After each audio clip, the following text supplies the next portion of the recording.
ਸਤਿ ਸ੍ਰੀ ਅਕਾਲ। ਤੁਸੀਂ ਦੇਖ ਰਹੇ ਹੋ ਸਾਂਝੀ ਗੱਲਬਾਤ ਤੇ ਮੈਂ ਹਾਂ ਜਤਿੰਦਰ ਸਿੰਘ। ਅੱਜ ਫਿਰ ਤੁਹਾਡੇ ਸਾਹਮਣੇ ਪੇਸ਼ ਹੋਏ ਹਾਂ ਇੱਕ ਵੱਖਰਾ ਵਿਸ਼ਾ ਲੈ ਕੇ, ਇੱਕ ਵੱਖਰਾ ਜਿਹੜਾ ਆਪਾਂ ਕਹਿ ਸਕਦੇ ਹਾਂ ਕਿ ਰੋਗ ਲੈ ਕੇ, ਔਰ ਉਹਦੇ ਇਲਾਜ ਕੀ ਨੇ, ਉਹਦੇ ਕਾਰਨ ਕੀ ਹੁੰਦੇ ਆ, ਇਹ ਵੀ ਜਾਣਨ ਦੀ ਕੋਸ਼ਿਸ਼ ਕਰਾਂਗੇ।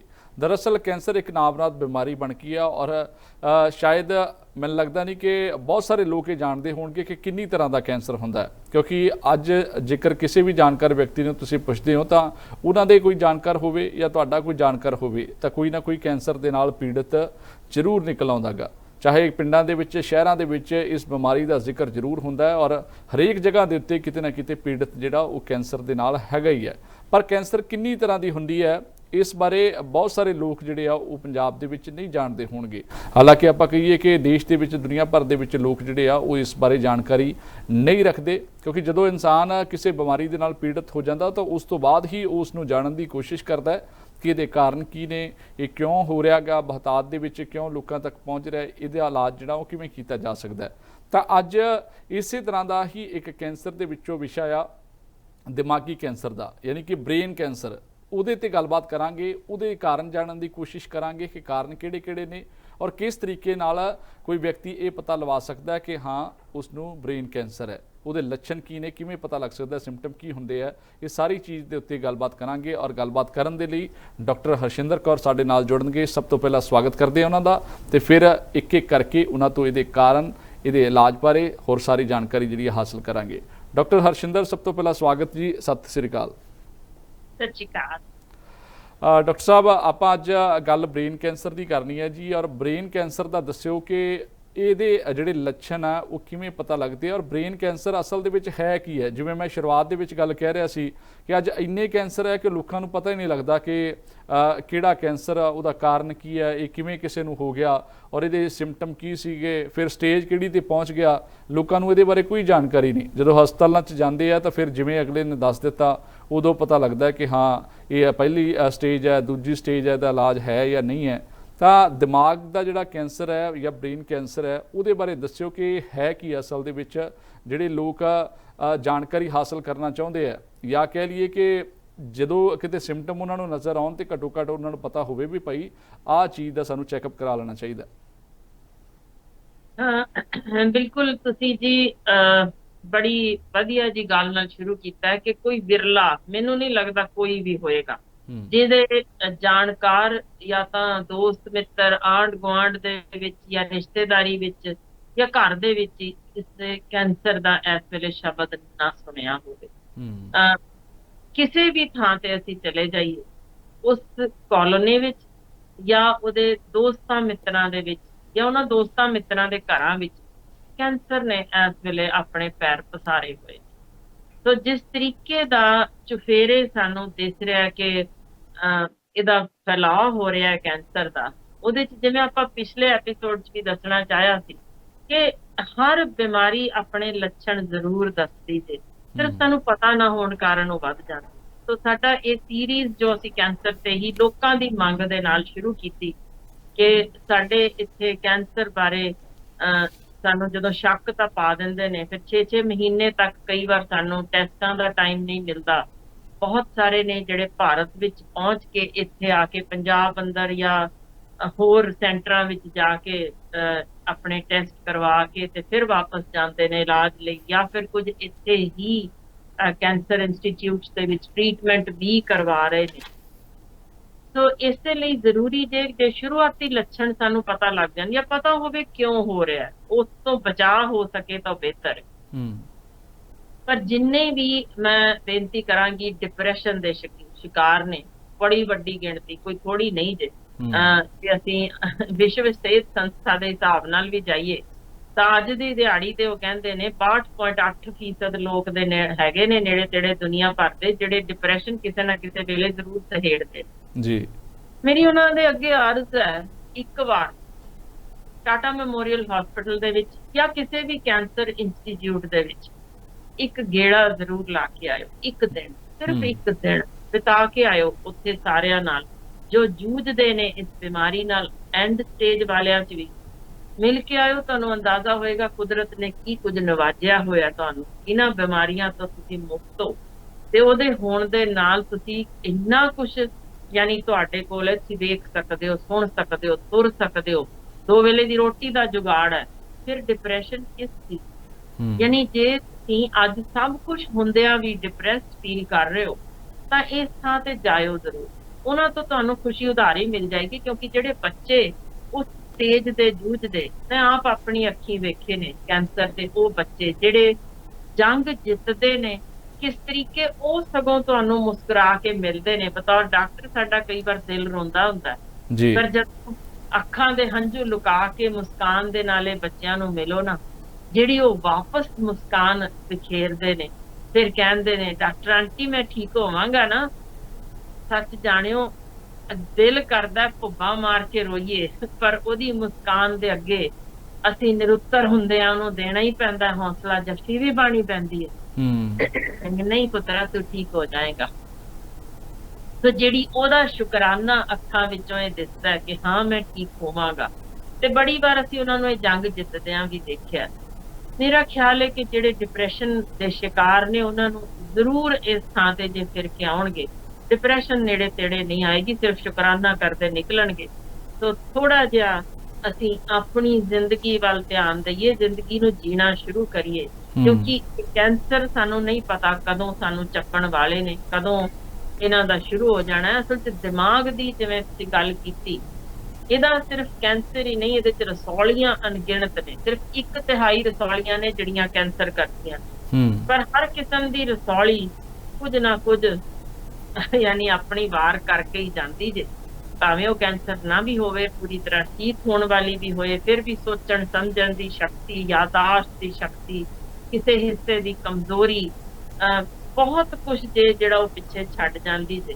ਸੋ ਇਸੇ ਲਈ ਲੱਛਣਾਂ ਤੇ ਆਪਾਂ ਨੂੰ ਬਹੁਤ ਜ਼ੋਰ ਦੇਣਾ ਪਏਗਾ, ਕਿਉਂਕਿ ਇਹ ਰਸੌਲੀਆਂ ਸਿਰਫ ਅਲੱਗ-ਅਲੱਗ ਹਿੱਸਿਆਂ ਤੋਂ, ਯਾਨੀ ਕੁਝ ਸਿਰੇ ਦੇ ਅਗਲੇ ਹਿੱਸੇ ਚੋਂ, ਕੁਝ ਪਾਸੇ ਤੋਂ, ਕੁਝ ਕੰਨ ਦੇ ਨੇੜਿਓਂ, ਕੁਝ ਪਿਛਲੇ ਹਿੱਸੇ ਤੋਂ, ਕੁਝ ਰੀੜ੍ਹ ਦੀ ਹੱਡੀ ਤੋਂ, ਬਹੁਤ ਥਾਵਾਂ ਤੋਂ ਨੇ ਸ਼ੁਰੂ ਹੁੰਦੀਆਂ ਨੇ, ਵੱਖੋ ਵੱਖ ਲੱਛਣ ਦਿੰਦੀਆਂ ਨੇ।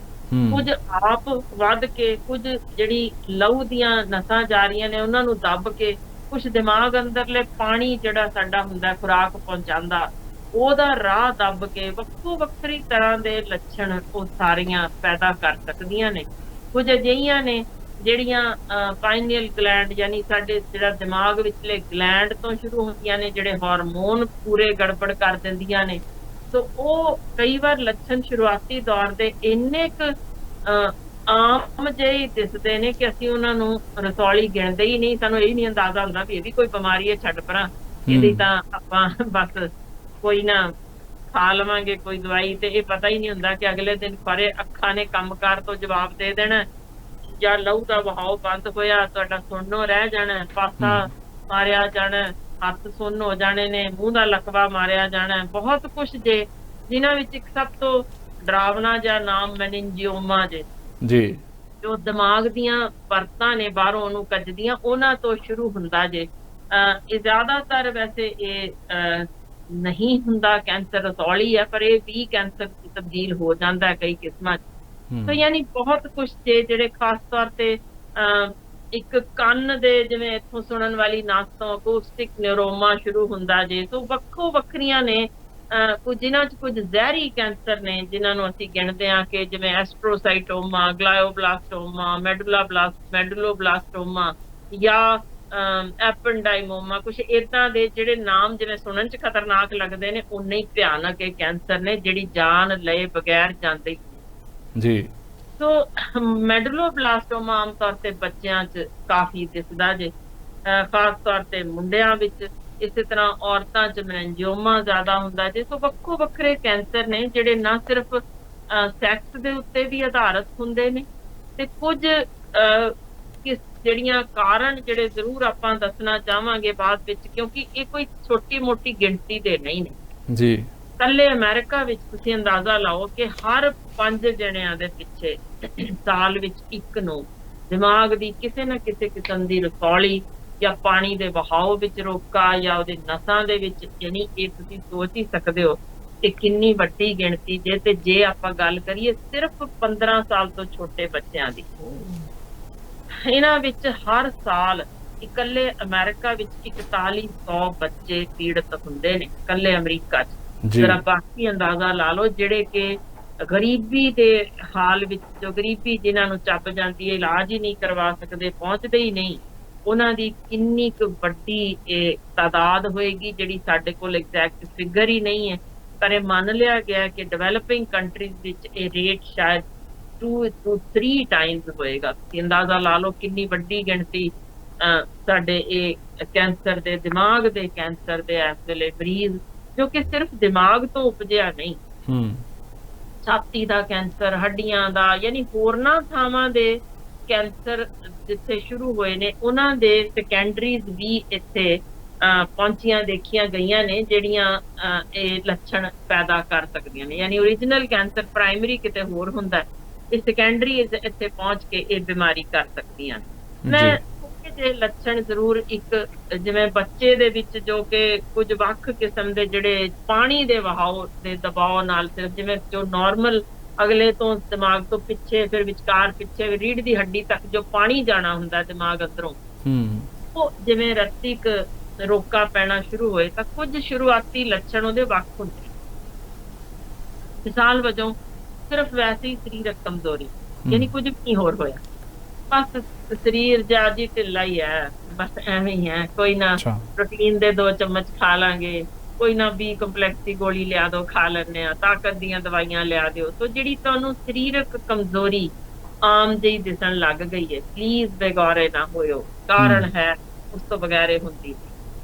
ਇਹ ਬਹੁਤ ਵੱਡੀ ਗਿਣਤੀ ਜੇ ਜਿਹੜਾ ਇਹ ਸ਼ੁਰੂਆਤੀ ਲੱਛਣ ਪਛਾਣਦੇ ਨਹੀਂ, ਬਸ ਵੈਸੇ ਹੀ ਕਮਜ਼ੋਰੀ ਹੈ ਜੀ। ਜੇ ਤੁਹਾਨੂੰ ਥਕਾਵਟ ਹੈ, 1 ਦਿਨ ਚ ਉਤਰ ਸਕਦੀ ਹੈ। ਹੁੰਦਾ ਆਪਾਂ ਕਈ ਵਾਰ ਲੰਮਾ ਸਫ਼ਰ ਵੀ ਕਰਦੇ ਹਾਂ, ਕਈ ਵਾਰ ਬਹੁਤ ਤੁਰਨਾ ਪੈ ਗਿਆ, ਬਹੁਤ ਕੁਛ ਹੋਇਆ, ਉਹ ਹਮੇਸ਼ਾ ਕੈਂਸਰ ਨਹੀਂ ਜੇ।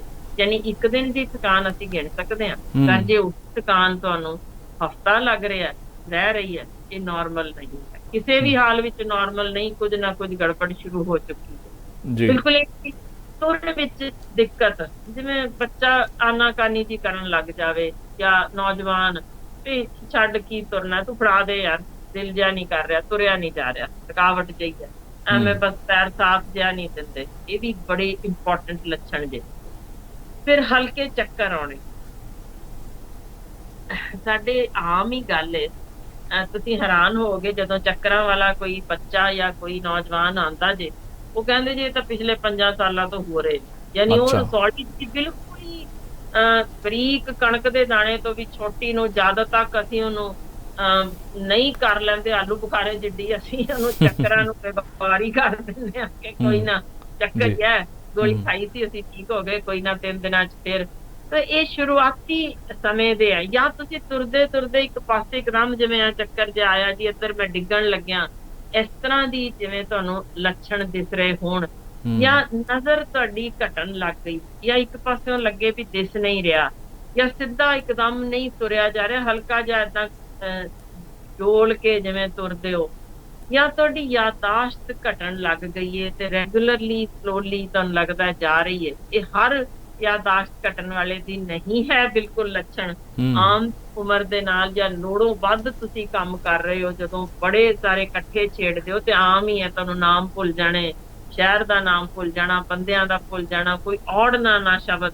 ਸੱਚ ਦੱਸਾਂ ਤਾਂ ਆਪਾਂ ਪ੍ਰੋਗਰਾਮ ਕਰਦੇ ਵੀ ਕਈ ਵਾਰ ਕਿਸੇ ਸ਼ਬਦ ਤੇ ਆੜੀ ਜਾਂਦੇ, ਮੈਂ ਉਸ ਕੈਂਸਰ ਨਹੀਂ ਕਹਿ ਰਹੀ, ਪਰ ਜੇ ਯਾਦਾਸ਼ਤ ਤੁਹਾਨੂੰ ਲੱਗ ਰਿਹਾ ਕਿ ਪਹਿਲਾਂ ਨਾਲੋਂ ਕਾਫੀ ਕਮਜ਼ੋਰ ਹੋਣੀ ਸ਼ੁਰੂ ਹੋ ਗਈ ਹੈ, ਉਹ ਜ਼ਰੂਰ ਇੱਕ ਲੱਛਣ ਜੇ। ਬਿਲਕੁਲ ਇੰਝ ਬੋਲਣ ਵਿੱਚ ਦਿੱਕਤ ਆਉਣੀ, ਕਿਤੇ ਤੁਸੀਂ ਅੱਗੇ ਨਹੀਂ ਸੀ ਪਰ ਇੱਕਦਮ ਤੁਹਾਨੂੰ ਸ਼ੁਰੂ ਹੋਇਆ ਵੀ ਪਹਿਲਾਂ ਥੋੜਾ ਜਿਹਾ ਅੜਦਾ ਸੀ, ਹੁਣ ਥੋੜਾ ਜ਼ਿਆਦਾ ਅੜਨ ਲੱਗ ਗਿਆ, ਜਾਂ ਜ਼ਬਾਨ ਜਿਵੇਂ ਸਾਫ਼ ਜੀ ਨਹੀਂ ਦਿੰਦੀ, ਉਹ ਇਹ ਇੱਕ ਨਵਾਂ ਲੱਛਣ ਜੋ ਉੱਭਰਿਆ, ਇਹ ਇੱਕਦਮ ਯਾਨੀ ਤੁਹਾਡਾ ਧਿਆਨ ਮੰਗਦਾ, ਇਹਨੂੰ ਇਮੀਡੀਏਟਲੀ ਜਾ ਕੇ ਡਾਕਟਰ ਨੂੰ ਦਿਖਾਉਣ ਦੀ ਲੋੜ ਹੈ। ਜੇ ਪਹਿਲਾਂ ਤੁਸੀਂ ਨਹੀਂ ਸੀ ਥਥਲਾ ਰਹੇ, ਹੁਣ ਇੱਕਦਮ ਸ਼ੁਰੂ ਹੋਇਆ, ਤੇ ਲੱਛਣ ਬਹੁਤ ਅਹਿਮ ਹੈ, ਕਿਉਂਕਿ ਕਈ ਵਾਰ ਦਿਮਾਗ ਅੰਦਰ ਲਹੂ ਚੱਲਣ ਤੋਂ ਪਹਿਲਾਂ ਹੀ ਸ਼ੁਰੂਆਤੀ ਲੱਛਣ ਆਉਂਦਾ, ਫਿਰ ਇੱਕਦਮ ਲਹੂ ਚੱਲੇਗਾ, ਫਿਰ ਸਡਨ ਡੈਥ ਤੱਕ ਹੋ ਜਾਂਦੀ ਹੈ। ਤਾਂ ਇਸ ਹਿਸਾਬ ਨਾਲ ਤੁਸੀਂ ਕੁਝ ਚੀਜ਼ਾਂ ਨੇ ਜਿਹੜੀਆਂ, ਇਹ ਤੇ ਫਿਰ ਹੁੰਦਾ ਜੇ ਵੱਖੋ ਵੱਖ ਹਿੱਸਿਆਂ 'ਚ, ਯਾਨੀ ਕਿਸੇ ਵੀ, ਜਿਵੇਂ ਮੈਂ ਦੱਸਿਆ, ਅਲੱਗ-ਅਲੱਗ ਹਿੱਸਿਆਂ ਤੋਂ ਸ਼ੁਰੂ ਹੋਇਆ, ਕਿੰਨਾ ਦਬਾਅ ਪਾ ਰਿਹਾ, ਕਿੰਨਾ ਸਾਈਜ਼ ਹੈ, ਉਸ ਹਿਸਾਬ ਨਾਲ ਕੁਝ ਲੱਛਣ ਵੱਖ ਹੁੰਦੇ ਜੀ। ਜਿਵੇਂ ਆਪਾਂ ਸਵੇਰ ਵੇਲੇ ਉੱਠਦੇ ਹਾਂ ਤਾਂ ਲੱਗਦਾ ਵੀ ਸਿਰ ਭਾਰਾ ਜਿਹਾ, ਜੇ ਤੁਸੀਂ ਰਾਤ ਦੀ ਨੀਂਦ ਪੂਰੀ ਕੀਤੀ ਜੇ, ਦੇਰ ਰਾਤ ਤੱਕ ਨਹੀਂ ਜਾਗਦੇ ਰਹੇ, ਤੇ ਸੁੱਤੇ ਉੱਠਿਆਂ ਦੇ ਹਲਕੀ ਸਿਰ ਪੀੜ ਵੀ ਹੈ, ਇਹ ਤਾਂ ਖਤਰਨਾਕ ਲੱਛਣ ਜੇ, ਇਮੀਡੀਏਟਲੀ ਟੈਸਟਿੰਗ ਹੋਣੀ ਚਾਹੀਦੀ। ਹੂੰ ਸੋ ਇਹ ਨਹੀਂ ਕਿ ਸਿਰਫ ਇੱਕੋ ਦਿਨ ਦੀ ਸਿਰ ਪੀੜ ਹੋਈ ਤੇ ਤੁਸੀਂ ਇਮੀਡੀਏਟਲੀ ਡਾਕਟਰ ਕੋਲ ਪਹੁੰਚੋ, ਪਰ ਜੇ ਤੁਹਾਨੂੰ 1 2 3 ਇਸ ਤਰ੍ਹਾਂ ਰੈਗੂਲਰ 3-4 ਦਿਨ ਸੁੱਤੇ ਉੱਠਦਿਆਂ ਦੀ ਹਲਕੀ ਸਿਰ ਪੀੜ ਹੈ, ਇਹ ਲੱਛਣ ਬਿਲਕੁਲ ਬੇਗੌਰਾ ਕਰਨ ਵਾਲਾ ਨਹੀਂ। ਹੁਣ ਜਿਵੇਂ ਤੁਹਾਡੇ ਮਿਸਾਲ ਵਜੋਂ ਪਹਿਲਾਂ ਵੀ ਸਿਰ ਪੀੜ ਹੁੰਦੀ ਰਹੀ, ਪਰ ਤੁਹਾਡਾ ਸਿਰ ਜਿਵੇਂ ਸਵੇਰੇ ਇੱਥੋਂ ਜਕੜਿਆ ਹੁੰਦਾ ਸੀ, ਹੁਣ ਤੁਹਾਨੂੰ ਮਹਿਸੂਸ ਹੋਇਆ ਕਿ ਮੇਰੇ ਜੀ ਇਸ ਪਾਸੇ ਜਾਂ ਪਿੱਛੇ ਏਦਾਂ ਮੈਨੂੰ ਅੱਜ ਇਸ ਪਾਸੇ ਦੀ ਸਿਰ ਪੀੜ ਹੋਈ, ਯਾਨੀ ਨਵੇਂ ਥਾਂ ਤੇ ਤਬਦੀਲੀ ਹੋਈ ਹੋਵੇ ਸਿਰ ਪੀੜ 'ਚ, ਇਹ ਵੀ ਤੁਰੰਤ ਡਾਕਟਰ ਕੋਲ ਜਾਣ ਦਾ ਲੱਛਣ ਜੇ। ਫਿਰ ਕਿਸੇ ਥਾਂ ਦੀ ਖਿੱਚ ਕੋਈ ਵੱਖਰੀ ਸਿਰ ਦੇ ਅੰਦਰ ਮਹਿਸੂਸ ਹੋਏ ਕਿ ਅੱਜ ਮੈਨੂੰ ਬੜੀ ਇੱਕ ਤੀਸ ਜਿਹੀ ਇੰਜ ਉੱਠੀ ਜੇ, ਇਮੀਡੀਏਟਲੀ ਇਹ ਵੀ ਜ਼ਰੂਰ ਡਾਕਟਰ ਨੂੰ ਦਿਖਾਓ। ਅੱਧੇ ਸਿਰ ਦੀ ਜਾਂ ਸਿਰ ਦੇ ਪਿਛਲੇ ਹਿੱਸੇ ਦੀ ਪੀੜ ਅਹਿਮ ਹੈ, ਜ਼ਰੂਰ ਇਹ ਵੀ ਇਮੀਡੀਏਟਲੀ ਚੈੱਕ ਹੋਣਾ ਚਾਹੀਦਾ। ਪਰ ਸੁੱਤੇ ਉੱਠਿਆਂ ਦਾ ਸਿਰ ਜਕੜਿਆ ਮਹਿਸੂਸ ਹੋਣਾ ਜੋ ਹਫ਼ਤੇ ਭਰ ਤੱਕ ਲਈ ਲਗਾਤਾਰ ਤੁਰਦਾ ਰਵੇ, ਇਹ ਤਾਂ ਬਹੁਤ ਹੀ ਅਹਿਮ ਇੱਕ ਨੁਕਤਾ ਜੇ। ਜੇ ਤੁਹਾਨੂੰ ਲੱਛਣ ਹੈ ਤਾਂ ਡਾਕਟਰੀ ਸਲਾਹ ਜ਼ਰੂਰੀ ਜੇ। ਜੇ ਤੁਹਾਨੂੰ ਅੱਧ ਰਾਤ ਮਿਸਾਲ ਵਜੋਂ ਉੱਠਣਾ ਪਵੇ ਸਿਰ ਪੀੜ ਨਾਲ, ਜਾਂ ਜਕੜਿਆ ਸਿਰ ਉਸ ਸਮੇਂ ਵੀ ਮਹਿਸੂਸ ਹੋ ਰਿਹਾ, ਇਹ ਤਾਂ ਬਹੁਤ ਤਗੜਾ ਵਾਰਨਿੰਗ ਸਾਈਨ ਜੇ। ਇਹਨੂੰ ਬਿਲਕੁਲ ਬੇਗੌਰੇ ਕਰਨ ਦੀ ਲੋੜ ਨਹੀਂ, ਇਹ ਸਿਰ ਦੇ ਅੰਦਰਲੀ ਤਬਦੀਲੀ ਬਾਰੇ ਹੀ ਇੱਕ ਵਾਰਨਿੰਗ ਸਾਈਨ। ਫਿਰ ਤੁਹਾਨੂੰ ਜਦੋਂ ਲੱਗੇ ਵੀ ਮੈਂ ਹਫ਼ਤਾ ਪਹਿਲਾਂ ਜਾਂ 15 ਦਿਨ ਪਹਿਲਾਂ ਜਾਂ ਪਿਛਲੇ ਮਹੀਨੇ ਠੀਕ ਕਰ ਰਿਹਾ ਸੀ, ਹੁਣ ਮੈਨੂੰ ਉਹਨਾਂ ਸੋਚਣ ਤੇ ਉਹ ਸ਼ਬਦ ਨਹੀਂ ਯਾਦ ਆ ਰਹੇ, ਜਾਂ ਮੈਂ ਉਹਨੂੰ ਥੋੜਾ ਜਿਹਾ ਜ਼ਿਆਦਾ ਜ਼ੋਰ ਲਾਣਾ ਪੈ ਰਿਹਾ, ਮੈਂ ਭੁੱਲਣ ਲੱਗ ਗਿਆ, ਜਾਂ ਬੋਲਣ ਲੱਗਿਆ ਮੈਂ ਕਦੇ ਕਦਾਈ ਦਿਨ ਵਿੱਚ 1 ਵਾਰ ਜਾਂ 2 ਦਿਨਾਂ 'ਚ 1 ਵਾਰ ਕਿਤੇ ਨਾ ਕਿਤੇ ਮੈਨੂੰ ਜਿਵੇਂ ਥੋਕ ਜਿਹੀ ਮਹਿਸੂਸ ਹੁੰਦੀ ਜੇ। ਜਾਂ ਤੁਹਾਨੂੰ ਜਿਵੇਂ ਮੈਂ ਦੱਸਿਆ ਸੀ ਹੌਲੀ ਹੌਲੀ ਯਾਦਾਸ਼ਤ ਜਾਇਆ ਕਰਦੀ ਹੈ। ਜੇ ਸਡਨਲੀ ਤੁਹਾਨੂੰ ਇੱਕ ਦਿਨ ਲੱਗੇ ਵੀ ਮੈਨੂੰ ਹੁਣ ਕੱਲ ਦਾ ਇਹ ਵੀ ਨਹੀਂ ਚੇਤੇ ਆ ਰਿਹਾ ਰਾਤ ਕੀ ਖਾਇਆ ਸੀ, ਇੱਕਦਮ ਮੈਨੂੰ ਚੇਤੇ ਹੁਣ ਆ ਵੀ ਨਹੀਂ ਆਇਆ ਮੈਂ ਕੱਲ ਕਿੱਥੇ ਗਿਆ ਸੀ, ਯਾਨੀ ਇਸ ਤਰ੍ਹਾਂ ਦਾ ਜਿਹੜਾ ਬਲੈਕ ਆਊਟ ਹੋਣਾ, ਇਹ ਵੀ ਵਾਰਨਿੰਗ ਸਾਈਨ ਹੈ, ਜ਼ਰੂਰ ਦਿਖਾਉਣਾ ਚਾਹੀਦਾ। ਫਿਰ ਜੇ ਤੁਹਾਡਾ ਦਿਲ ਕੱਚਾ ਜਾਂ ਉਲਟੀਆਂ ਆਉਣੀਆਂ ਸ਼ੁਰੂ ਹੋਈਆਂ ਨੇ, ਬਸ਼ਰਤੇ ਕਿ ਤੁਸੀਂ ਫੂਡ ਪੋਇਜ਼ਨਿੰਗ ਨਹੀਂ ਕਰਾਈ, ਕੱਲ ਬਾਹਰੋਂ ਨਹੀਂ ਸੀ ਖਾਇਆ, ਤਾਂ ਇਹ ਵੀ ਜੇ ਤੁਹਾਨੂੰ ਰੈਗੂਲਰਲੀ 2-3 ਦਿਨ ਇਸ ਤਰ੍ਹਾਂ ਦੀਆਂ ਉਲਟੀਆਂ ਜਾਂ ਦਿਲ ਕੱਚਾ ਹੋ ਰਿਹਾ, ਵੀ ਵਾਰਨਿੰਗ ਸਾਈਨ ਹੁੰਦੇ ਜੀ। ਕਈ ਵਾਰ ਕੀ ਹੁੰਦਾ ਕਿ ਤੁਹਾਨੂੰ ਕੋਈ ਦੂਸਰਾ ਗੱਲ ਕਰ ਰਿਹਾ, ਤੁਹਾਨੂੰ ਲੱਗਦਾ ਕਿ ਇਹ ਮੈਨੂੰ ਸੁਣਿਆ ਹੀ ਨਹੀਂ, ਹਾਂ ਕੀ ਕਿਹਾ ਤੂੰ ਦੁਬਾਰਾ ਦੱਸੀ, ਯਾਨੀ ਤੁਸੀਂ ਕਈ ਵਾਰ ਤਾਂ ਹੁੰਦਾ ਕਿਸੇ ਹੋਰ ਸੋਚ ਵਿੱਚ ਡੁੱਬੇ ਹੁੰਦੇ ਹੋ, ਕਿਸੇ ਹੋਰ ਚੀਜ਼ 'ਚ ਬਿਜ਼ੀ ਹੁੰਦੇ ਹੋ, ਦਿਮਾਗ ਕਿਤੇ ਹੋਰ ਅੜਿਆ ਪਿਆ, ਤਾਂ ਤੁਸੀਂ ਕੋਲ ਬੈਠੇ ਦੀ ਗੱਲ ਨਹੀਂ ਧਿਆਨ ਦਿੰਦੇ, ਉਹ ਬਿਮਾਰੀ ਨਹੀਂ ਹੈ। ਪਰ ਜਦੋਂ ਤੁਸੀਂ ਗੱਲ ਕਿਸੇ ਸਾਹਮਣੇ ਦੇ ਨਾਲ ਕਰਦਿਆਂ ਤੁਹਾਨੂੰ ਥੋੜੀ ਦੇਰ ਬਲੈਕ ਆਊਟ ਹੋ ਜਾਏ, ਕੀ ਗੱਲ ਕਰ ਰਿਹਾ ਸੀ ਨਹੀਂ ਪਤਾ ਲੱਗਿਆ, ਬੋਲੀ ਜਰਾ ਦੁਬਾਰਾ ਕੀ ਕਿਹਾ, ਉਹ ਇਸੇ ਤਰ੍ਹਾਂ ਬੈਠੇ ਬੈਠੇ ਸਡਨਲੀ ਇਸ ਤਰ੍ਹਾਂ ਜਿਹਾ ਵੀ ਉਹ ਚੱਕਰ ਜਿਹਾ ਆਇਆ, ਇੰਜ ਦੀ ਚੀਜ਼ ਇੱਕਦਮ। ਇਹ ਨਿੱਕੇ ਨਿੱਕੇ ਨੇ ਲੱਛਣ ਜਿਹੜੇ ਮੈਂ ਦੱਸਦੀ ਹਾਂ ਕਿ ਸ਼ੁਰੂਆਤੀ ਦੌਰ ਤੇ ਨੇ, ਇਹਨਾਂ ਨੂੰ ਬੇਗਾਰੇ ਨਾ ਕਰੋ। ਇਹ ਸ਼ੁਰੂਆਤੀ ਦੌਰ ਜੇ ਅਸੀਂ ਲੱਭ ਲਈਏ ਬਹੁਤ ਮਹੀਨ ਕੈਂਸਰ ਜਿਹਦੀ ਪੂਰੀ ਟ੍ਰੀਟਮੈਂਟ ਸੰਭਵ ਹੈ, ਅਸੀਂ ਲੰਬੀ ਜ਼ਿੰਦਗੀ ਜੀ ਸਕਦੇ ਹਾਂ, ਉਹਦਾ ਇਲਾਜ ਹੋ ਸਕਦਾ, ਕਿਉਰ ਹੋ ਸਕਦਾ। ਹੁਣ ਇੱਕ ਬਹੁਤ ਆਮ ਜਿਹਾ ਜਿਵੇਂ ਸਿੰਪਟਮ ਜਿਹੜੇ ਸਲੋ ਗਰੋਇੰਗ ਟਿਊਮਰ ਕਰਦੇ ਨੇ, ਕਿ ਸੁਭਾਅ ਕਿਸੇ ਦਾ ਚੰਗਾ ਭਲਾ ਸੀ ਪਰ ਤੁਹਾਨੂੰ ਲੱਗਦਾ ਵੀ ਹੁਣ ਇਹ ਚਿੜਚਿੜਾ ਜਿਹਾ ਹੋਣ ਲੱਗ ਗਿਆ, ਇਹਨੂੰ ਇੱਕਦਮ ਗੁੱਸਾ ਜਾਣ ਲੱਗ ਗਿਆ, ਯਾਨੀ ਕੋਈ ਹਾਰਮੋਨਲ ਤਬਦੀਲੀਆਂ ਦਿਸਣ ਲੱਗ ਜਾਣ, ਉਹ ਬੜੀ ਇਹ ਵੀ ਇੱਕ ਵਾਰਨਿੰਗ ਸਾਈਨ ਜੇ, ਜੋ ਕਿ ਖਰਾਬ ਕੈਂਸਰ ਦੇ ਲੱਛਣ ਜੇ। ਇਹਨੂੰ ਇਮੀਡੀਏਟਲੀ ਦੇਖੋ। ਅੱਧਾ ਸਰੀਰ ਕਦੇ ਤੁਹਾਨੂੰ ਕਮਜ਼ੋਰ ਜਿਹਾ ਹੁੰਦਾ ਜਾਪੇ, ਸੁਣਨ ਵਿੱਚ ਦਿੱਕਤ ਆਉਣ ਲੱਗ ਜਾਵੇ, ਤੁਰਨ ਵਿੱਚ ਜਿਵੇਂ ਮੈਂ ਦੱਸਿਆ ਹੀ ਸੀ ਅੱਗੇ ਹੋਵੇ, ਇਹ ਚੀਜ਼ਾਂ ਦਾ, ਜਾਂ ਜਿਵੇਂ ਮੂੰਹ ਦਾ ਕੁਝ ਸੁੰਨ ਹੋ ਜਾਣਾ, ਸੂਈਆਂ ਚੁੱਭਦੀਆਂ ਮਹਿਸੂਸ ਹੋਣੀਆਂ, ਹੱਥਾਂ ਪੈਰਾਂ ਦਾ ਸੁੰਨ ਹੋਣਾ, ਉੱਥੇ ਸੂਈਆਂ ਚੁੱਭਦੀਆਂ ਮਹਿਸੂਸ ਹੋਣੀਆਂ, ਨਜ਼ਰ ਇੱਕਦਮ ਘਟ ਜਾਣੀ ਇੱਕ ਪਾਸੇ ਦੀ ਜਾਂ ਦੋਨਾਂ ਅੱਖਾਂ ਦੀ, ਇਹ ਲੱਛਣ ਵੀ ਬਹੁਤ ਅਹਿਮ ਨੇ। ਹੁਣ ਕਈ ਵਾਰ ਕੀ ਹੁੰਦਾ ਜੇ ਕੋਈ ਬੰਦਾ ਇੱਕਦਮ ਬੈਠਾ ਇੱਕਦਮ ਬੌਂਦਲ ਜਾਣਾ, ਓਹੋ ਕੀ ਹੋ ਗਿਆ, ਕਿੱਥੇ ਸੀ, ਕੀ ਗੱਲ ਕਰ ਰਹੇ ਸੀ, ਯਾਨੀ ਇੰਜ ਦੀ ਚੀਜ਼, ਜਾਂ ਇੱਕਦਮ ਘਬਰਾ ਜਾਣਾ, ਤਰੇਲੀਆਂ ਜੇ ਇੱਕਦਮ ਆਉਣ ਲੱਗ ਜਾਣੀਆਂ, ਕੀ ਹੋ ਗਿਆ, ਇੱਕਦਮ ਕਿੱਥੇ ਸੀ, ਕਿਵੇਂ, ਉਹ ਇਹੋ ਜਿਹੇ ਜਿਹੜੇ ਲੱਛਣ ਹੋਣ, ਇਹ ਵੀ ਵਾਰਨਿੰਗ ਸਾਈਨਸ ਜੇ। ਫਿਰ ਕਈ ਵਾਰ ਕੀ ਹੁੰਦਾ, ਤੁਸੀਂ ਚੁਫੇਰਾ ਯਾਦ ਹੀ ਨਹੀਂ ਆਉਂਦਾ, ਵੀ ਮੈਂ ਚੰਗੇ ਭਲੇ ਗੱਲ ਕਰ ਰਹੇ ਹੋ ਸਾਰਾ, ਫਿਰ ਇੱਕਦਮ ਆਸ-ਪਾਸ ਦੇਖੋ, ਅੱਛਾ ਮੈਂ ਇੱਥੇ ਕਿਵੇਂ ਆਇਆ, ਕਦੋਂ ਕਦੇ ਬੈਠੇ ਆ, ਫਿਰ ਥੋੜੀ ਦੇਰ ਬਾਅਦ ਕਹਿਣਾ ਅੱਛਾ ਠੀਕ ਹੈ ਮੈਨੂੰ ਆ ਗਿਆ ਯਾਦ। ਯਾਨੀ ਪਰ ਉਹ ਇੱਕ ਸਿੰਪਟਮ ਜੇ ਜਿਹੜਾ ਪੜ ਲੈਣਾ ਚਾਹੀਦਾ। ਹਾਂ ਮੈਂ ਯਾਨੀ ਇਹ ਸਵਾਲ ਕੋਈ ਪੁੱਛਣ ਲੱਗ ਜੇ ਮੈਂ ਕਿੱਥੇ ਆ, ਮੇਰਾ ਨਾਂ ਕੀ ਸੀ, ਫਿਰ ਕਹਿ ਵੀ ਦੇਣਾ ਹਾਂਜੀ ਹਾਂਜੀ ਯਾਦ ਆ ਗਿਆ, ਪਰ ਉਹ ਜਿਹੜਾ ਵਕਤੀ ਇੱਕਦਮ ਵਿੱਚ ਬਲੈਕ ਆਊਟ ਹੋਣਾ ਬਹੁਤ ਇੰਪੋਰਟੈਂਟ ਜੇ। ਫਿਰ ਦੋ ਦਿਸਣ ਲੱਗ ਜਾਣੇ, ਧੁੰਦਲਾ ਦਿਸਣ ਲੱਗ ਜਾਣਾ, ਫਿਰ ਕਹਿਣਾ ਹਾਂਜੀ ਹਾਂਜੀ ਹੁਣ ਤਾਂ ਮੈਂ ਅੱਖਾਂ ਛੇੜੀਆਂ, ਹੁਣ ਮੈਂ ਠੀਕ ਆ। ਯਾਨੀ ਇਹ ਲੱਛਣ ਨੇ ਜਿਹੜੇ ਹੱਦੋਂ ਵੱਧ ਥਕਾਵਟ ਹੋਣੀ। ਇਹ ਆਪਾਂ ਸੋਚਦੇ ਹਾਂ ਕਮਜ਼ੋਰੀ ਜਿਹੜੀ ਹੋ ਗਈ ਨਾ ਉਹ ਬਹੁਤ ਅਹਿਮ ਜੇ, ਕਿ ਸਾਡਾ ਸਰੀਰ ਤੁਰਿਆ ਜੇ ਤਾਂ ਫਿਰ ਕੋਈ ਫੈਸਲਾ ਨਾ ਲੈ ਸਕਣਾ। ਬੰਦਾ ਬਹੁਤ ਤਗੜਾ ਸੀ ਜੀ, ਸਭ ਪਾਸਿਓਂ ਠੀਕ ਸੀ, ਹੁਣ 2 ਦਿਨ ਹੋ ਗਏ ਤੁਹਾਨੂੰ ਪੁੱਛੀ ਜਾਂਦੇ ਆ ਕੀ ਕਰਨਾ ਹੈ ਕੀ ਕਰਨਾ ਹੈ, ਯਾਨੀ ਉਹ ਮੈਂ ਸੋਚ ਰਿਹਾ ਕੀ ਕਰਨਾ, ਉਹ ਫੈਸਲਾ ਨਾ ਲੈ ਸਕਣ ਦੀ ਜਿਹੜੀ ਸਥਿਤੀ ਆ ਜਾਂਦੀ ਜੇ, ਉਹ ਵੀ ਦਿਮਾਗ ਦੇ ਅੰਦਰ ਯਾਨੀ ਉਸ ਥਾਂ ਦਾ ਪ੍ਰੈਸ਼ਰ ਵੱਧ ਰਿਹਾ ਹੁੰਦਾ ਜੀ। ਕਿਸੇ ਦੀ ਕਈ ਗੱਲ ਤੇ ਜਿਵੇਂ ਅਮਲ ਨਾ ਕਰ ਸਕਣਾ, ਉਹਦਾ ਅਸਰ ਨਾ ਹੋਣਾ, ਇਸ ਤਰ੍ਹਾਂ ਦੇ ਬਹੁਤ ਮਹੀਨ ਨਿੱਕੇ ਨਿੱਕੇ ਲੱਛਣ ਨੇ ਜਿਹੜੇ ਇਹ ਸਾਨੂੰ ਵਾਰਨਿੰਗ ਸਾਈਨਸ ਨੇ ਕਿ ਹਾਂਜੀ ਇਹ ਜ਼ਰੂਰ ਤੁਸੀਂ ਇਮੀਡੀਏਟਲੀ ਡਾਕਟਰ ਕੋਲ ਜਾਓ। ਜੀ ਬਿਲकुल, ਇਹ ਬੜੀ ਮਹੱਤਵਪੂਰਨ ਜਾਣਕਾਰੀ ਹੈ ਔਰ ਮੈਨੂੰ ਲੱਗਦਾ ਕਿ ਬਹੁਤ ਸਾਰੇ ਲੋਕ ਇਸ ਤਰ੍ਹਾਂ ਦੇ ਹੋਣਗੇ ਜਿਨ੍ਹਾਂ ਨੂੰ ਇਹਨਾਂ ਸਾਰੀਆਂ ਚੀਜ਼ਾਂ ਬਾਰੇ ਤੇ ਪਤਾ ਹੋਣਾ ਹੀ ਨਹੀਂਗਾ, ਤੇ ਫਿਰ ਜਦੋਂ ਇੱਕਦਮ ਅਜਿਹੀਆਂ ਚੀਜ਼ਾਂ ਹੁੰਦੀਆਂ ਉਹ ਫਿਰ ਲੈ ਕੇ ਵੀ ਨਹੀਂ ਜਾਂਦੇਗੇ। ਔਰ ਇਹਦਾ ਇੱਕ ਚੀਜ਼ ਇਹ ਦੱਸਿਓ ਕਿ ਜੇ ਇਹਦੇ ਵਿੱਚ ਬਹੁਤਾ ਸਮਾਂ ਪੈ ਜਾਵੇ, ਉਹਨੂੰ ਬਹੁਤਾ ਸਮਾਂ ਅਣਗੌਲਿਆਂ ਕੀਤਾ ਜਾਏ, ਤਾਂ ਫਿਰ ਇਹਦੀਆਂ ਵੀ ਕੋਈ ਸਟੇਜ ਹੁੰਦੀਆਂ ਨੇ ਵੀ ਹਾਂ ਸਟੇਜ ਜਿਹੜੀ ਆ ਉਹ ਇਸ ਪੱਧਰ ਤੱਕ ਪਹੁੰਚ ਗਈ ਕਿ ਜਿੱਥੋਂ ਵਾਪਸ ਮੋੜ ਕੇ ਲਿਆਉਣਾ ਇਸ ਬਿਮਾਰੀ ਨੂੰ ਜਿਹੜਾ ਬੜਾ ਮੁਸ਼ਕਲ ਹੋ ਜਾਂਦਾ ਫਿਰ।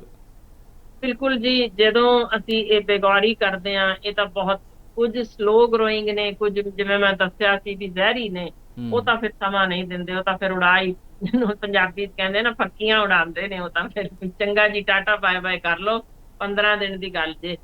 ਬਹੁਤ ਇੱਕ ਸੀਨੀਅਰ IRS ਆਫਿਸਰ ਵੀ ਹੁਣੇ ਰਿਟਾਇਰ ਜੋ ਹੋ ਚੁੱਕੇ ਸਨ ਕਾਫੀ ਚਿਰ ਪਹਿਲਾਂ ਦੇ, ਉਹਨਾਂ ਦੇ ਵੀ ਇਸੇ ਤਰ੍ਹਾਂ ਇਹੋ ਜਿਹੇ ਲੱਛਣ ਸਨ, ਜਿਨ੍ਹਾਂ ਦੀ ਪਿਛਲੇ ਹਫ਼ਤੇ ਹੀ PGI ਚ ਮੌਤ ਵੀ ਹੋਈ। ਤਾਂ ਇਹੋ ਹੀ ਸੀ ਉਹਨਾਂ ਨੂੰ ਵੀ ਥੋੜਾ ਜਿਹਾ ਕਿਵੇਂ ਕੀ ਕਹਿ ਰਹੇ ਸੀ ਇੱਕਦਮ ਦੱਸਿਓ ਜੀ, ਏਦਾਂ ਦੀ ਗੱਲ ਕਰ ਰਹੇ ਸਨ ਤੇ ਇਹ ਲੱਛਣ ਬੇਗੌਰੇ ਛੱਡਦੇ ਕਿ ਲਓ ਜੀ ਹੁਣ ਕੋਈ ਨਾ 17 72 ਜਿਵੇਂ ਹੁੰਦਾ ਜੀ 73 ਤੇ ਚਲੋ ਇਹ ਤਾਂ ਹੋ ਹੀ ਜਾਂਦਾ ਹੈ ਦੇਸ਼ ਵਿੱਚ।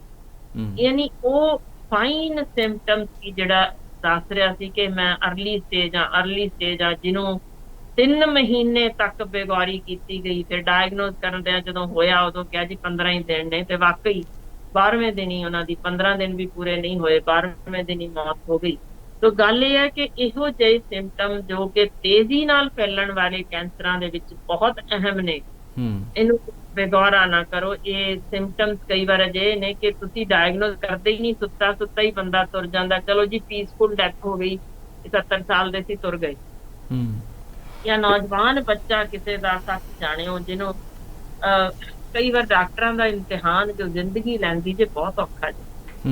ਮੇਰੇ ਲਈ ਜਿੰਨੇ ਵੀ ਹੁਣ ਤੱਕ ਦੇ ਅਸੀਂ ਕੇਸ ਦੇਖੇ ਨੇ, ਜਦੋਂ ਕਿਸੇ ਦੇ ਬੱਚੇ ਨੂੰ ਜਦੋਂ ਕੋਈ ਕਵੇ ਜੀ ਸਾਡੇ ਘਰ ਵਿੱਚ 18 ਵਰਿਆਂ ਬਾਅਦ ਸਾਡਾ ਇਲਾਜ ਹੋਇਆ ਤੇ ਹੈਂਡਰਾਈਟਿੰਗ ਵਿਗੜ ਰਹੀ ਹੈ, ਦੇਖਿਓ ਜਰਾ ਟੈਸਟ, ਕਈ ਵਾਰ ਮੰਨ ਵੀ ਜਾਂਦੇ ਨੇ ਮਾਪੇ, ਕਈ ਵਾਰ ਨਾ ਵੀ ਕਰ ਜਾਂਦੇ ਨੇ। ਮੇਰੇ ਜ਼ਿੰਦਗੀ 'ਚ ਕੇਸ ਸੀ, ਮੈਂ ਆਪ ਦੇਖਿਆ, ਬੜਾ ਉਹਨਾਂ ਨੂੰ ਸਮਝਾਇਆ, ਬਹੁਤ ਟਾਈਮ ਲਾਇਆ ਵੀ ਆਪਾਂ ਕਰਾ ਲਈਏ ਟੈਸਟ ਇਹਦਾ, ਦੇਖ ਲਈਏ ਕੋਈ ਨਾ ਸੀਰੀਅਸ ਚੀਜ਼ ਹੋਏ, ਨਹੀਂ ਮੰਨੇ ਜੀ। PGI ਗਏ, ਉੱਥੇ ਡਾਇਗਨੋਸ ਹੋ ਗਿਆ, ਫਿਰ ਵਾਪਸ ਆਏ ਜੀ ਹੁਣ ਤਾਂ ਉਹ ਕਹਿੰਦੇ ਨੇ ਲਾਸਟ ਸਟੇਜ ਹੈ। ਮੇਰੇ ਲਈ ਕੁਛ ਦੱਸਣਾ ਇੰਨਾ ਕੁ ਔਖਾ ਹੋ ਜਾਂਦਾ, ਦੱਸੋ ਜੀ ਇਹਦੀ ਜ਼ਿੰਦਗੀ ਲੰਮੀ ਕਰ ਸਕਦੇ ਆ? ਉਹ ਜਿਸ ਤਰੀਕੇ ਰੋਂਦੇ ਗਿੜਗਿੜਾਉਂਦੇ ਮਾਪੇ ਹੁੰਦੇ ਨੇ, ਮੇਰਾ ਖਿਆਲ ਇਸ ਤੋਂ ਤਗੜਾ ਇਮਤਿਹਾਨ ਕਿਸੇ ਡਾਕਟਰ ਦਾ ਨਹੀਂ ਹੋ ਸਕਦਾ। ਨਾ ਤੁਸੀਂ ਬਲੰਟ ਹੋ ਸਕਦੇ ਹੋ, ਕਹਿ ਸਕਦੇ ਹੋ ਕਿ ਹਾਂਜੀ ਦੱਸ ਦੇਣ ਨੇ ਜਿਵੇਂ ਲੰਘਾਣੇ ਜੇ ਲੰਘਾ ਲਓ, ਨਾ ਹੌਸਲਾ ਦੇਣ ਜੋਗੇ ਹੋ। ਪਤਾ ਨਹੀਂ ਕਿਸ ਹਾਲ 'ਚ ਅਸੀਂ ਉਹਨਾਂ ਨੂੰ ਕਿਵੇਂ ਸਮਝਾਉਂਦੇ ਆ ਜਾਂ ਕੀ ਕਰਦੇ ਆ, ਜਦੋਂ ਕਿ ਆਪਣਾ ਦਿਲ ਵੀ ਰੋਂਦਾ ਹੁੰਦਾ ਵੀ ਪਤਾ ਇਹਨਾਂ ਦੀ 18 ਵਰਿਆਂ ਤੋਂ ਬਾਅਦ ਜੰਮਿਆ ਪੁੱਤਰ ਹੁਣ ਨਹੀਂ ਰਹਿਣ ਵਾਲਾ। ਇਹੋ ਜਿਹੇ ਵਾਕਈ ਔਖੇ ਸਮੇਂ ਨੇ, ਮਾਪਿਆਂ ਲਈ ਤੇ ਔਖਾ ਹੈ ਹੀ, ਡਾਕਟਰ ਲਈ ਵੀ ਬਹੁਤ ਕਈ ਵਾਰ ਔਖਾ ਹੋ ਜਾਂਦਾ। ਪਰ ਮੈਂ ਪਿਛਲੇ ਪ੍ਰੋਗਰਾਮ 'ਚ ਵੀ ਆਪਾਂ ਬੇਨਤੀ ਕੀਤੀ ਸੀ ਕਿ ਕਈ ਵਾਰ ਹਮੇਸ਼ਾ ਹਰ ਟੈਸਟ ਤੇ ਲੋੜਾ ਨਹੀਂ ਹੁੰਦਾ। ਇਹੋ ਜਿਹੇ ਸਿੰਪਟਮ ਜੇ ਅਰਲੀ ਸਟੇਜ ਤੇ ਆਮ, ਤੇ ਸੱਚ ਦੱਸਾਂ ਸਾਡੇ ਬਹੁਤ ਗਿਣਤੀ ਡਾਕਟਰ ਵੀ ਇਹਨਾਂ ਚੀਜ਼ਾਂ ਤੋਂ ਆਮ ਹੀ ਕਈ ਵਾਰ ਜਾਂਦੇ ਨੇ। ਮੈਂ ਹਰ ਵਾਰ ਪੇਸ਼ੈਂਟਸ ਤਾਂ ਨਹੀਂ ਕੱਢਦੀ, ਬਹੁਤ ਨੇ ਜਿਹੜੇ ਦਿਖਾਉਂਦੇ ਨੇ ਆ 10 ਡਾਕਟਰਾਂ ਦੀਆਂ ਪਰਚੀਆਂ ਨੇ, ਹਰ ਇੱਕ ਨੇ ਕਿਹਾ ਕੋਈ ਨਾ ਕੁਝ ਨਹੀਂ ਹੈ, ਕਮਜ਼ੋਰੀ ਨਹੀਂ ਹੈ, ਤੁਸੀਂ ਦਵਾਈ ਖਾਓ, ਟੌਨਿਕ ਲਓ, ਠੀਕ ਹੋ ਜਾਓਗੇ। ਸੋ ਉਹ ਡਾਕਟਰਾਂ ਨੂੰ ਵੀ ਕਈ ਵਾਰ ਉਹ ਲੱਛਣ ਸੀਰੀਅਸਲੀ ਨਹੀਂ ਲੈਂਦੇ ਵੀ ਕੋਈ ਨਾ ਜੀ ਚਲੋ ਆ ਲਓ ਤੇ ਜਾਓ, ਇਹ ਬਜ਼ੁਰਗ ਹੀ ਹੈ, ਕੋਈ ਗੱਲ ਨਹੀਂ, ਜਾਂ ਕੁਛ ਨਹੀਂ, ਨੌਜਵਾਨ ਹੈ, ਥੱਕ ਗਿਆ ਹੋਏਗਾ, ਕਰ ਲੈ ਜੀ। ਇਸ ਤਰ੍ਹਾਂ ਦੇ ਕਈ ਕੇਸ ਨੇ ਕਿ ਸਿਰਫ ਮਰੀਜ਼ ਹੀ ਨਹੀਂ।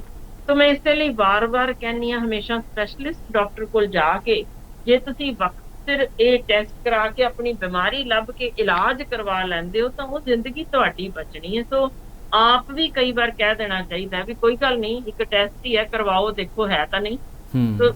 ਸਗੋਂ ਜਾਨ ਬਚਾਉਣ ਲਈ ਮੇਰਾ ਖਿਆਲ ਇਸ ਤੋਂ ਵੱਡੀ ਗੱਲ ਨਹੀਂ, ਆਪ ਹੀ ਜ਼ਰੂਰ ਹੋਣਾ ਚਾਹੀਦਾ। ਕਿਉਂਕਿ ਕੁਝ ਤਾਂ ਕੈਂਸਰ ਨੇ ਜਿਹੜੇ ਜੀਨ ਆਧਾਰਿਤ ਨੇ, ਜਿਨ੍ਹਾਂ ਤੇ ਸਾਡਾ ਜ਼ੋਰ ਨਹੀਂ। ਬਹੁਤ ਸਾਰੇ ਟੱਬਰ ਨੇ ਜਿਨ੍ਹਾਂ ਦੇ ਵਿੱਚ ਤੁਸੀਂ ਦੇਖੋਗੇ ਕਿ ਟੱਬਰ ਦੇ ਵਿੱਚ ਭੈਣ ਨੂੰ ਹੋਇਆ ਹੋਵੇ, ਫਿਰ ਅੱਗੋਂ ਤੁਸੀਂ ਭਰਾ ਨੂੰ ਹੋ ਗਿਆ, ਭਰਾ ਦੇ ਬੱਚੇ ਨੂੰ ਹੋ ਗਿਆ, ਪਿਤਾ ਨੂੰ ਹੋਇਆ, ਮਾਂ ਨੂੰ ਹੋਇਆ, ਭੈਣ ਦੇ ਅੱਗੋਂ ਕੁੜੀ ਨੂੰ ਹੋ ਗਿਆ, ਯਾਨੀ ਇੰਨਾ ਕੁਛ ਸੀਕੁਐਂਸ ਵਾਈਜ਼ ਤੁਰਦਾ ਹੈ ਕਿ ਉਹ ਟੱਬਰ ਸਾਰੇ ਦਾ ਸਾਰਾ ਕੈਂਸਰ ਨਾਲ ਜੂਝਦਾ ਹੁੰਦਾ। ਬਹੁਤ ਨੇ, ਕਦ ਨਹੀਂ, ਕਿੰਨੇ ਹੀ ਨੇ ਜਿਨ੍ਹਾਂ ਦੇ ਟੱਬਰਾਂ ਵਿੱਚ ਤੁਰਦਾ। ਸੋ ਜਿਨ੍ਹਾਂ ਵਿੱਚ ਹੀ ਤਬਦੀਲੀ ਹੈ, ਜੋ ਇਸ ਵੇਲੇ ਫਾਈਨਰ ਸਾਡੇ ਕੋਲ ਐਡਵਾਂਸਡ ਆ ਚੁੱਕੇ ਨੇ ਟੈਸਟ, ਜਿਨ੍ਹਾਂ ਨਾਲ ਇਹ ਲੱਭਿਆ ਜਾਂਦਾ ਕਿ ਜੀਨ ਆਧਾਰਿਤ ਹੈ, ਉਹਨਾਂ ਕੇਸਿਸ ਵਿੱਚ ਕਈ ਵਾਰ, ਹੁਣ ਮੈਂ ਨਾਮ ਨਹੀਂ ਲੈਂਦੀ, ਪਰ ਇੱਕ ਨਾਮਵਰ ਵਿਸ਼ਵ ਪੱਧਰੀ ਹੀਰੋਇਨ ਹੈ ਜਿਸ ਨੂੰ ਪਤਾ ਸੀ ਕਿ ਇਹ ਕੈਂਸਰ ਛਾਤੀ ਦਾ ਸਾਡੇ ਟੱਬਰ ਦਾ ਟੱਬਰ ਹੈ, ਦੱਸ ਦਿੱਤਾ ਗਿਆ ਸੀ ਤੇਰੇ ਵਿੱਚ ਵੀ ਜੀਨ ਬਹੁਤ ਜ਼ਿਆਦਾ ਹੈ। तो वो भी विकसित मुल्क दी हीरोइन ने वक्त तो पहला अपनियां दोनों ब्रेस्ट रिमूव करा दित्तियां ते ओदे कैंसर तो बचाव हो गया, लंबी जिंदगी भोग रही है, ब्रेस्ट इंप्लांट्स अवेलेबल ने। तो इहो जिहियां चीज़ां ने जिथे कैंसर ਲੱਭਿਆ ਜਾਂਦਾ ਹੈ, ਜੀਨ ਆਧਾਰਿਤ ਹੈ, ਹੋਣਾ ਹੀ ਹੋਣਾ ਹੈ, तो बचना है तो आ चीज़ ना बच सकते हो। तो वो इसे एडवांस जो साइंस आ गई है ਉਹਦੇ ਵਿੱਚ ਟੈਸਟ ਤਾਂ ਬਹੁਤ ਹੀ ਅਹਿਮ ਨੇ, ਕਰਵਾ ਲੈਣੇ ਚਾਹੀਦੇ ਨੇ। ਹੁਣ ਕੁਝ ਜੈਨੇਟਿਕ ਸਿੰਡਰੋਮਸ ਨੇ ਜੀ, ਕਿ ਆਹ ਸਿੰਡਰੋਮ ਜੇ ਤੁਹਾਡੀ ਫੈਮਿਲੀ ਚ ਜੀਨ ਆ ਗਿਆ ਤਾਂ ਭਾਈ ਭਾਵੇਂ ਇੱਕ ਪੁਸ਼ਤ ਛੱਡ ਕੇ ਆਵੇ, ਅਗਲੀ ਪੁਸ਼ਤ ਚ ਕੈਂਸਰ ਆਣਾ ਹੀ ਆਣਾ। ਉਹ ਵੀ ਤੁਸੀਂ ਜੇ ਵਕਤ ਸਿਰ ਟੈਸਟਿੰਗ ਹੋ ਜਾਏ ਤਾਂ ਇਸ ਕੈਂਸਰ ਤੋਂ ਬਚਾਅ ਹੋ ਸਕਦਾ। ਹੁਣ ਇੱਕ ਐਕਸਰੇ ਕਿਰਨਾਂ ਮੈਂ ਜ਼ਰੂਰ ਦੱਸ ਦਿਆਂ, ਬੇਲੋੜੇ ਐਕਸਰੇ ਸਾਡੀ ਜ਼ਿੰਦਗੀ ਖੋਣ ਵਾਸਤੇ ਨੇ। ਅਸੀਂ ਆਮ ਹੀ ਦੇਖਦੇ ਹਾਂ ਕਿ ਕਿਸੇ ਨੂੰ ਜੇ ਕਹਿ ਦੋ ਨਾ ਕਿ ਕੋਈ ਨਾ ਲੋੜ ਨਹੀਂ ਵੀ ਹੈ, ਹੁਣ ਅੱਜ ਨਾ ਕਰਾ, ਨਹੀਂ ਜੀ ਅਸੀਂ ਐਕਸਰੇ ਤਾਂ ਚਲੋ ਫ੍ਰੀ ਹੁੰਦਾ ਸੀ ਸਰਕਾਰੀ ਹਸਪਤਾਲ ਚ, ਅਸੀਂ ਫ੍ਰੀ ਕਰਾ ਕੇ ਆ ਗਏ ਹਾਂ। ਸੋ ਇਹ ਐਕਸਰੇ ਦੀ ਭਰਮਾਰ ਜਿਹੜੀ ਜੋ ਸਾਨੂੰ ਪ੍ਰੂਵ ਕਰ ਰਹੀ ਹੈ ਕਿ 100 ਐਕਸਰੇ ਜੇ ਕਰਾ ਲੈਂਦੇ ਹਾਂ ਅਸੀਂ ਬੇਲੋੜੇ, ਜਿਹਨਾਂ ਸਭ ਨੋਰਮਲ ਆਈ ਜਾ ਰਿਹਾ, ਉਹ ਵੀ ਕਈ ਵਾਰ ਇਹ ਕਿਰਨਾਂ, ਐਕਸਰੇ ਦੀਆਂ ਕਿਰਨਾਂ ਆਪ ਕੈਂਸਰ ਕਰ ਦਿੰਦੀਆਂ ਨੇ। ਇੱਥੋਂ ਤੱਕ ਕਿ ਉਹ ਡਾਕਟਰ ਵੀ ਜਿਹੜੇ ਪ੍ਰੋਟੈਕਟਿਵ ਮੇਜਰ ਨਾ ਲੈਣ ਤੇ ਇਹ ਐਕਸਰੇ ਕਰਦੇ ਨੇ, ਉਹਨਾਂ ਨੂੰ ਵੀ ਬਲੱਡ ਕੈਂਸਰ ਹੋਇਆ ਦੇਖਿਆ ਗਿਆ। ਸੋ ਐਕਸਰੇ ਕਿਰਨਾਂ ਬਹੁਤ ਮਾੜਾ ਅਸਰ ਪਾਉਂਦੀਆਂ ਨੇ, ਬੇਲੋੜੀਆਂ ਇਹਨਾਂ ਦੇ ਨੇੜੇ ਨਹੀਂ ਜਾਣਾ ਚਾਹੀਦਾ। ਫਿਰ ਜੇ ਤੁਹਾਨੂੰ ਆਪ ਕੈਂਸਰ ਦੀ ਕਿਸੇ ਹੋਰ ਥਾਂ ਲਈ ਰੇਡੀਓਥੈਰੇਪੀ ਲਈਏ, ਜੋ ਕਿਰਨਾਂ ਦੇ ਨਾਲ ਟ੍ਰੀਟਮੈਂਟ ਕੀਤਾ, ਉਹੀ ਕਿਰਨਾਂ ਅਗਲਾ ਦੂਸਰਾ ਕੈਂਸਰ ਵੀ ਕਰ ਸਕਦੀਆਂ। ਹਵਾ ਵਿਚਲਾ ਪ੍ਰਦੂਸ਼ਣ ਬਹੁਤ ਅਹਿਮ ਜੀ, ਦਿਮਾਗ ਦੇ ਕੈਂਸਰ ਲਈ ਤੁਹਾਨੂੰ ਜੇ ਅਸੀਂ ਹਵਾ ਵਿਚਲਾ ਪ੍ਰਦੂਸ਼ਣ ਜੋ ਕਿ ਸੜਕਾਂ ਦੇ ਕਿਨਾਰੇ ਜਿਹੜੇ ਰਹਿੰਦੇ ਨੇ ਉਹਨਾਂ ਵਿੱਚ, ਜਾਂ ਜਿੱਥੇ ਤੁਸੀਂ ਬਹੁਤ ਇਹ ਫੈਕਟਰੀਆਂ ਵਿੱਚ ਜਾਂ ਮੋਟਰ ਵਹੀਕਲ ਵਗੈਰਾ ਜ਼ਿਆਦਾ ਹੋਣ, ਇਹਨਾਂ ਥਾਵਾਂ ਤੇ ਇਹ ਕੈਂਸਰ ਜਾਂ ਭਰਮਾਰ ਜਾਂ ਜਿਵੇਂ ਆਪਾਂ ਦੱਸਿਆ ਸੀ ਬੇਲੋੜੇ ਪੈਸਟੀਸਾਈਡ ਛਿੜਕ ਰਹੇ ਹੋ ਭਾਈ, ਤਾਂ ਤੁਹਾਡੇ ਹੱਥਾਂ ਰਾਹੀਂ, ਤੁਹਾਡੇ ਅੱਖਾਂ ਰਾਹੀਂ, ਤੁਹਾਡੇ ਵੀ ਸਰੀਰ ਅੰਦਰੋਂ ਵੜ ਰਹੇ ਨੇ, ਪੈਨੀਟ੍ਰੇਟ ਕਰ ਰਹੇ ਨੇ। ਤਾਂ ਦੂਜਿਆਂ ਲਈ ਜੋ ਤੁਸੀਂ ਵੰਡ ਰਹੇ ਹੋ ਜ਼ਹਿਰ, ਪਹਿਲਾਂ ਤੁਹਾਡੇ ਤੇ ਅਸਰ ਕਰਦਾ ਜੇ। ਹੁਣ ਇਹਦੇ ਵਿੱਚ ਇੱਕ ਸਿਗਰਟ ਨੋਸ਼ੀ ਅਹਿਮ ਜੀ, ਜੇ ਇਹ ਨਾ ਬੰਦ ਕੀਤੀ ਜਾਵੇ ਤਾਂ ਦਿਮਾਗ ਦੇ ਕੈਂਸਰ ਦੀ ਜੋ ਇਸ ਵੇਲੇ ਜਿਸ ਤਰ੍ਹਾਂ ਦੀ ਸਪੀਡ ਵੱਧ ਰਹੀ ਹੈ, ਖਾਸ ਕਰ ਘਰਾਂ ਵਿੱਚ ਜੋ ਪਿਓ ਕਰਕੇ ਬਾਹਰ ਨਿਕਲ ਗਏ, ਉਹ ਭਾਵੇਂ ਆਪ ਫੇਫੜੇ ਦੇ ਕੈਂਸਰ ਨਾਲ ਮਰੇ ਪਰ ਆਪਣੇ ਬੱਚੇ ਨੂੰ ਬ੍ਰੇਨ ਦਾ ਕੈਂਸਰ ਦੇ ਜਾਏਗਾ। ਸੋ ਇਹ ਤਾਂ ਇੱਕ ਤਰੀਕੇ, ਜਿਵੇਂ ਕਹਿੰਦੇ ਆ ਨਾ ਅਸੀਂ ਕਿ ਜਿਨ੍ਹਾਂ ਦੇ ਹੱਥਾਂ 'ਚ ਗੋਲੀਆਂ ਨੇ, AK-47 ਨੇ, ਉਹਨਾਂ ਨੂੰ ਮਾਰ ਮੁਕਾਉਣਾ ਚਾਹੀਦਾ। ਬਿਲਕੁਲ ਇੰਝ ਸਿਗਰਟ ਨੋਸ਼ੀ ਲਈ ਵੀ ਬਹੁਤ ਸਖਤ ਕਾਨੂੰਨ ਬਣਾਉਣ ਦੀ ਲੋੜ ਹੈ। ਇੱਕ ਹੋਰ ਜਿਹੜੀ ਅਸੀਂ ਜਿਹੜਾ ਟੱਬਰ ਵਿੱਚ ਪਹਿਲਾਂ ਜਿਸ ਨੂੰ ਬ੍ਰੇਨ ਕੈਂਸਰ ਹੋਵੇ, ਉਸ ਫੈਮਿਲੀ ਦਾ ਰੈਗੂਲਰ ਬਾਕੀਆਂ ਦਾ ਚੈੱਕਅਪ ਜ਼ਰੂਰ ਹੁੰਦੇ ਰਹਿਣਾ ਚਾਹੀਦਾ। ਪਰ ਇੱਕ ਅਹਿਮ ਨੁਕਤਾ ਜਿਸ ਤੇ ਇੱਕ ਵੱਡਾ ਮੈਂ ਕੁਐਸਚਨ ਮਾਰਕ ਨਾਲ ਪਾ ਰਹੀ ਹਾਂ ਕਿ ਪਹਿਲਾਂ ਇੱਕ ਗੱਲ ਕੀਤੀ ਜਾਂਦੀ ਸੀ ਕਿ ਜਿਹੜੇ ਸਾਡੇ ਮੋਬਾਈਲ ਫੋਨਸ ਨੇ ਇਹ ਕੈਂਸਰ ਕਰਦੇ ਨੇ। ਦੇਖੋ ਬਹੁਤ ਸਾਰੀਆਂ ਖੋਜਾਂ ਹੋਈਆਂ ਨੇ ਜਿਨ੍ਹਾਂ ਵਿੱਚ ਇਹ ਸਾਬਤ ਹੋ ਗਿਆ ਕਿ ਮੋਬਾਈਲ ਫੋਨ ਕੈਂਸਰ ਤਾਂ ਸ਼ਾਇਦ ਨਾ ਕਰ ਸਕਣ, ਪਰ ਇਹਨਾਂ ਨੂੰ ਕੰਨਾਂ ਦੇ ਨਾਲ ਜਦੋਂ ਲਾਉਂਦੇ ਆ, ਇਹ ਸਾਡੀ ਸੋਚਣ ਸਮਝਣ ਦੀ ਸ਼ਕਤੀ ਤੇ ਸਾਡੇ ਜਿਹੜੀ ਇਰੀਟੇਬਿਲਿਟੀ ਯਾਨੀ ਸਾਨੂੰ ਕੰਟਰੋਲ ਕਰਨ ਵਾਲੀ, ਜਿਹਨੂੰ ADHD ਜਾਂ ਹੋਰ ਇਹੋ ਜਿਹੇ ਜੋ ਬੱਚਿਆਂ ਵਿੱਚ ਰੋਗ ਦਿਸਣ ਲੱਗ ਗਏ ਨੇ, ਉਹਨਾਂ ਵਿੱਚ ਬਿਲਕੁਲ ਇਹਦਾ ਅਹਿਮ ਰੋਲ ਲੱਭਿਆ ਜਾ ਚੁੱਕਿਆ ਹੈ। ਕਿਉਂਕਿ ਉਹ ਕੰਨ ਦੇ ਨਾਲ ਲੱਗੇ ਦੀਆਂ ਤਰੰਗਾਂ ਜੋ ਤੁਸੀਂ ਅੰਦਰ ਤੱਕ ਜਾਂਦੀਆਂ ਨੇ, ਉਹ ਸਾਨੂੰ ਚਿੜਚਿੜਾ, ਜ਼ਿੱਦੀ, ਗੁੱਸੇ ਵਾਲਾ ਇਹ ਜ਼ਰੂਰ ਬਣਾ ਦਿੰਦੀਆਂ ਨੇ। ਤੇ ਜੇ ਲੰਮੇ ਸਮੇਂ ਤੱਕ ਕੰਨ ਨਾਲ ਰੱਖਿਆ ਜਾਏ ਤਾਂ ਕੰਨ ਵੀ ਗਰਮ, ਹੱਥ 'ਚ ਵੀ ਸੇਕ ਨਿਕਲਣਾ ਸ਼ੁਰੂ ਹੋ ਜਾਂਦਾ। ਸੋ ਵਾਰਨਿੰਗਸ ਤਾਂ ਇਹ ਜਾਰੀ ਹੋ ਚੁੱਕੀਆਂ ਨੇ ਕਿ ਜੇ ਬੱਚਾ ADHD ਦਾ ਸ਼ਿਕਾਰ ਹੋ ਰਿਹਾ ਜੇ ਤਾਂ ਤੁਹਾਡਾ ਮੋਬਾਈਲ ਫੋਨ ਉਹਦਾ ਅਹਿਮ ਰੋਲ ਅਦਾ ਕਰ ਰਿਹਾ ਹੈ। ਭਾਵੇਂ ਉਹ ਗਰਭ ਦੇ ਵਿੱਚ ਹੀ ਸੀ ਤੇ ਮਾਂ ਢਿੱਡ ਉੱਤੇ ਰੱਖ ਕੇ ਜਾਂ ਨੇੜੇ ਫੋਨ ਵਰਤਦੀ ਰਹੀ ਹੈ, ਤਾਂ ਬੱਚਾ ਜੰਮਦੇ ਹੀ ADHD ਜਾਂ ਆਟਿਜ਼ਮ ਦਾ ਸ਼ਿਕਾਰ ਹੋ ਸਕਦਾ ਹੈ। ਤਾਂ ਦੂਜੀ ਗੱਲ ਕਿ ਇਹਨੂੰ ਵਾਰਨਿੰਗਸ ਜਾਰੀ ਹੋਈਆਂ ਨੇ ਸਾਰੇ ਤਰ੍ਹਾਂ ਦੇ ਫੋਨ ਆਪਰੇਟਰਸ ਵੱਲੋਂ ਕਿ ਤੁਸੀਂ ਕੰਨ ਦੇ ਨਾਲ ਲਾ ਕੇ ਨਾ ਫੋਨ ਸੁਣੋ। ਤਾਂ ਤੁਸੀਂ ਘੱਟੋ ਘੱਟ 1 ਇੰਚ ਦੇ ਵਕਫੇ ਨਾਲ ਫੋਨ ਰੱਖ ਕੇ ਸੁਣੋ ਜਾਂ ਲਾਊਡ ਕਰਕੇ ਸੁਣ ਸਕਦੇ ਹੋ। ਤਾਂ ਕੰਨਾਂ ਦੇ ਵਿੱਚ ਡੁੰਡਣੇ ਲਾ ਕੇ ਵੀ ਤੁਸੀਂ ਨਹੀਂ ਪੜ ਸਕਦੇ, ਓਨੀਆਂ ਹੀ ਵਾਈਬ੍ਰੇਸ਼ਨ ਜਾਣੀਆਂ ਜੇ। ਸੋ ਇਹ ਤੁਹਾਨੂੰ ਖਾਸ ਖਿਆਲ ਰੱਖਣ ਦੀ ਲੋੜ ਹੈ। ਹੁਣ ਗੱਲ ਕਰਦੇ ਆ ਇੱਕ ਜਿਹੜੇ ਟਾਵਰ ਸੀ। ਦੇਖੋ 8 ਜਾਂ 9 ਸਟੱਡੀਜ਼ ਹੋਈਆਂ ਨੇ ਜਿਨ੍ਹਾਂ ਚੋਂ ਇੱਕ ਸਟੱਡੀ ਨੇ ਉੱਕਾ ਹੀ ਨਾ ਕਰ ਦਿੱਤੀ, ਇਹਦੇ ਨਾਲ ਕੈਂਸਰ ਹੋਏ ਨਹੀਂ ਦੇਖੇ। ਬਾਕੀ 7 ਖੋਜਾਂ ਇਹ ਕਹਿੰਦੀਆਂ ਨੇ ਕਿ ਜਿਨ੍ਹਾਂ ਥਾਵਾਂ ਤੇ ਟਾਵਰਸ ਲੱਗੇ ਸੀ ਉਸ ਰੇਂਜ ਦੇ ਵਿੱਚ ਆਲੇ ਦੁਆਲੇ ਬ੍ਰੇਨ ਕੈਂਸਰ ਦੇ ਕੇਸ ਵੱਧ ਆਏ। ਸੋ ਜਿੰਨਾ ਕੁ ਅਸੀਂ ਕਹਿ ਸਕਦੇ ਹਾਂ ਕਿ ਦੋਨੋਂ ਪਾਸੇ ਇਹ ਖੋਜਾਂ ਜਿਵੇਂ ਵੀ ਦੱਸ ਰਹੀਆਂ ਨੇ, ਇਹਨਾਂ ਦੇ ਵਿੱਚ ਇੱਕ ਗੱਲ ਤਾਂ ਪੱਕੀ ਜੇ ਕਿ ਜੇ ਬ੍ਰੇਨ ਕੈਂਸਰ ਉਸ ਥਾਂ ਤੇ ਜ਼ਿਆਦਾ ਲੱਭਿਆ ਗਿਆ ਤਾਂ ਮਤਲਬ ਇਹ ਹੈ ਕਿ ਉੱਥੇ ਘੱਟੋ ਘੱਟ ਉਸ ਇਲਾਕੇ ਦੀ ਸਰਵੇਲੈਂਸ ਪੂਰੀ ਹੋਵੇ। ਪਰ ਕਈ ਵਾਰ ਮੋਬਾਈਲ ਕੰਪਨੀਜ਼ ਦਾ ਆਪਣਾ ਇੰਨਾ ਕੁ ਦਬਦਬਾ ਹੁੰਦਾ ਕਿ ਇਹ ਖੋਜਾਂ ਨੂੰ ਦੱਬ ਦਿੰਦੀਆਂ ਨੇ, ਜਾਂ ਜਿਹੜੇ ਖੋਜ ਕਰ ਰਹੇ ਨੇ ਡਰਾ ਧਮਕਾ ਵੀ ਦਿੰਦੀਆਂ ਨੇ। ਇਹ ਖੋਜਾਂ ਵਿੱਚ ਰੁਕੀਆਂ ਵੀ ਨੇ, ਪਰ ਹਾਲੇ ਤੱਕ ਦੀਆਂ ਜੋ ਆਪਾਂ 7 ਵਰਸਸ 1 ਦੇ ਵਿੱਚ ਇਹ ਕਹਿ ਸਕਦੇ ਹਾਂ ਕਿ ਵਾਕਈ ਕੈਂਸਰ ਦਾ ਖਤਰਾ ਮੋਬਾਈਲ ਟਾਵਰਸ ਨਾਲ ਜੋ ਹਵਾ ਵਿਚਲੀਆਂ ਕਿਰਨਾਂ ਰਾਹੀਂ ਜਾ ਰਿਹਾ ਜੇ ਉਹਨਾਂ ਨਾਲ ਵਧਿਆ ਹੋਇਆ ਲੱਭਿਆ। ਯਾਨੀ ਕਹਿਣ ਭਾਵ ਇਹ ਹੈ ਕਿ ਅਸੀਂ ਉਸ ਟਾਵਰ ਦੇ ਨੇੜੇ ਨਾ ਰਹੀਏ ਤਾਂ ਬਿਹਤਰ ਹੈ। ਇਹ ਵਾਰਨਿੰਗ ਜਾਰੀ ਜ਼ਰੂਰ ਹੋ ਚੁੱਕੀ, ਪਰ ਜਿਵੇਂ ਹੁਣ ਮੈਂ ਦੱਸਿਆ ਵੀ ਦਬਦਬਾ ਉਹਨਾਂ ਦਾ ਇੰਨਾ ਕਿ ਅਗਲੀਆਂ ਖੋਜਾਂ ਹੋ ਹੀ ਨਹੀਂ ਰਹੀਆਂ। ਪਰ ਸਮਝ ਆ ਜਾਂਦੀ ਹੈ 7 ਖੋਜਾਂ 'ਚ ਜੇ ਉਹਨਾਂ ਨੇ ਦੱਸਿਆ ਉਹਦੇ ਆਲੇ ਦੁਆਲੇ ਕੈਂਸਰ ਵੱਧ ਨੇ ਤਾਂ ਸਾਨੂੰ ਇਹਨਾਂ ਤੋਂ ਜ਼ਰੂਰ ਪਰਾਂ ਰਹਿਣਾ ਚਾਹੀਦਾ। ਹੁਣ ਇੱਕ ਹੋਰ ਮੈਂ ਦੱਸ ਦਿਆਂ ਕਿ ਇਹਨਾਂ ਲਈ ਜੋ ਟੈਸਟ ਕਰਨ ਵਾਸਤੇ ਸ਼ੁਰੂਆਤੀ ਬਹੁਤ ਸਾਰੇ ਇੱਦਾਂ ਹੀ ਜੈਨੇਟਿਕ ਸਟੱਡੀਜ਼ ਵੀ ਨੇ, MRI, PET ਸਕੈਨ, ਯਾਨੀ ਕੁਝ ਡਾਈ ਲਾ ਕੇ ਵੀ ਟੈਸਟ ਹੁੰਦੇ ਨੇ, ਕੋਈ ਬ੍ਰੇਨ ਬਾਇਓਪਸੀ ਵੀ ਹੋ ਸਕਦੀ ਹੈ, ਉਹ ਬਰੀਕ ਸੂਈ ਇੱਥੋਂ ਮੋਰੀ ਕਰਕੇ ਜਿਵੇਂ ਸਾਈਡ ਤੋਂ ਇੱਥੋਂ ਅੰਦਰੋਂ ਪੀਸ ਲੈ ਕੇ ਵੀ ਟੈਸਟਿੰਗ ਹੁੰਦੀ ਜੇ। ਰੀੜ੍ਹ ਦੀ ਹੱਡੀ ਚੋਂ ਵੀ ਪਾਣੀ ਲਿਆ ਜਾ ਸਕਦਾ, ਬਹੁਤ ਸਾਰੇ ਨੇ। ਸੋ ਇਹ ਟੈਸਟ ਡਾਕਟਰੀ ਸਲਾਹ ਤੋਂ ਬਗੈਰ ਕਿਸੇ ਵੀ ਹਾਲ ਵਿੱਚ ਨਹੀਂ ਹੋਣੇ ਚਾਹੀਦੇ। ਇਲਾਜ ਤਾਂ ਜਿਵੇਂ ਆਪਾਂ ਨੂੰ ਪਤਾ ਹੀ ਹੈ ਕਿ ਕੀਮੋ, ਰੇਡੀਓ, ਡਿਪੈਂਡਿੰਗ ਅਪਨ ਜਿਵੇਂ ਦੀ ਵੀ ਲੋੜ ਹੈ ਉਸ ਤਰ੍ਹਾਂ ਦੀ ਦਿੱਤੀ ਜਾਏਗੀ, ਸਰਜਰੀ ਵੀ ਉਸ ਹਿਸਾਬ ਨਾਲ ਹੋਏਗੀ। ਪਰ ਇਹਦੇ ਵਿੱਚ ਵੀ ਜਿਵੇਂ ਆਪਾਂ ਗੱਲ ਕੀਤੀ ਸੀ ਸਰਵਾਈਕਲ ਕੈਂਸਰ ਦੀ, ਇਹਦੇ 'ਚ ਵੀ ਇਮਿਊਨੋਥੈਰੇਪੀ ਬਹੁਤ ਤਗੜਾ ਰੋਲ ਹੈ। ਇਸ ਵੇਲੇ ਜੋ ਲੇਟੈਸਟ ਐਡਵਾਂਸਿਸ ਨੇ ਕਿ ਆਪਣੀ ਸਰੀਰ ਨੂੰ ਤਗੜਾ ਕਰ ਦਿੱਤਾ ਜਾਂਦਾ ਹੈ ਕਿ ਉਹ ਇਹਨੂੰ ਲੜਾਈ ਲੜ ਸਕੇ। ਇੰਜੀ ਬੜਾ ਕਮਾਲ ਦਾ ਮਹੀਨ ਜੋ ਲੇਜ਼ਰ ਨਾਲ ਇਸ ਵੇਲੇ ਟ੍ਰੀਟਮੈਂਟ ਹੁੰਦੀ ਜੇ, ਉਹ ਵੀ ਬੜਾ ਫਾਈਨਰ ਕੱਟ ਨਾਲ ਕੱਢ ਸਕਦੀ ਹੈ। ਇਸੇ ਤਰ੍ਹਾਂ ਟਾਰਗੇਟ ਥੈਰੇਪੀ ਜਿਹਦੇ ਨਾਲ ਅਸੀਂ ਉਹਨਾਂ ਕੁ ਹਿੱਸਾ ਹੀ ਕਰਦੇ ਹਾਂ। ਪਰ ਐਡਵਾਂਸ ਵਿੱਚ ਕਈ ਵਾਰ ਸਾਨੂੰ ਸ਼ੰਟ, ਯਾਨੀ ਕਿ ਦੇਖਿਆ ਹੋਏਗਾ ਕਿ ਦਿਮਾਗ ਦੇ ਅੰਦਰੋਂ ਇੱਥੋਂ ਪਾਈਪ ਪਾ ਕੇ ਉਹ ਢਿੱਡ ਦੇ ਵਿੱਚੋਂ ਦੀ ਕੱਢ ਦਿੰਦੇ ਨੇ ਤਾਂ ਕਿ ਵਾਧੂ ਪਾਣੀ ਉੱਥੋਂ ਨਿਕਲਦਾ ਰਵੇ, ਦਬਾਅ ਨਾ ਰਹੇ। ਇੰਜੀ ਕਈ ਚੀਜ਼ਾਂ ਨੇ, ਜਿਵੇਂ ਕੁਝ ਮੈਨੀਟੋਲ ਲਾਣਾ ਪੈ ਸਕਦਾ ਦਬਾਅ ਘਟਾਉਣ ਲਈ, ਕੋਰਟੀਸੋਲ, ਕੋਰਟੀਕੋਸਟੀਰੋਇਡ। ਉਹ ਹੁੰਦਾ ਜੇ ਜਦੋਂ ਐਡਵਾਂਸ ਥੈਰੇਪੀ ਜਿੱਥੇ ਤੁਸੀਂ ਦਾਖਲ ਹੋ, ਇਲਾਜ ਚੱਲ ਰਿਹਾ, ਸਿਰਫ ਉੱਥੇ ਹੀ ਇਹ ਚੀਜ਼ਾਂ ਕਰਵਾਉਣ ਦੀ ਲੋੜ ਹੈ। ਇਸ ਤਰ੍ਹਾਂ ਪੁੱਠੀਆਂ ਸਿੱਧੀਆਂ ਫੋਨ ਤੇ ਰੱਬ ਦਾ ਵਾਸਤਾ ਸਲਾਹ ਲੈ ਕੇ ਜਾਂ ਕੈਮਿਸਟ ਤੋਂ ਦਵਾਈਆਂ ਲੈ ਕੇ ਨਾ ਸਰੀਰ ਦਾ ਨਾਸ ਮਾਰਿਓ।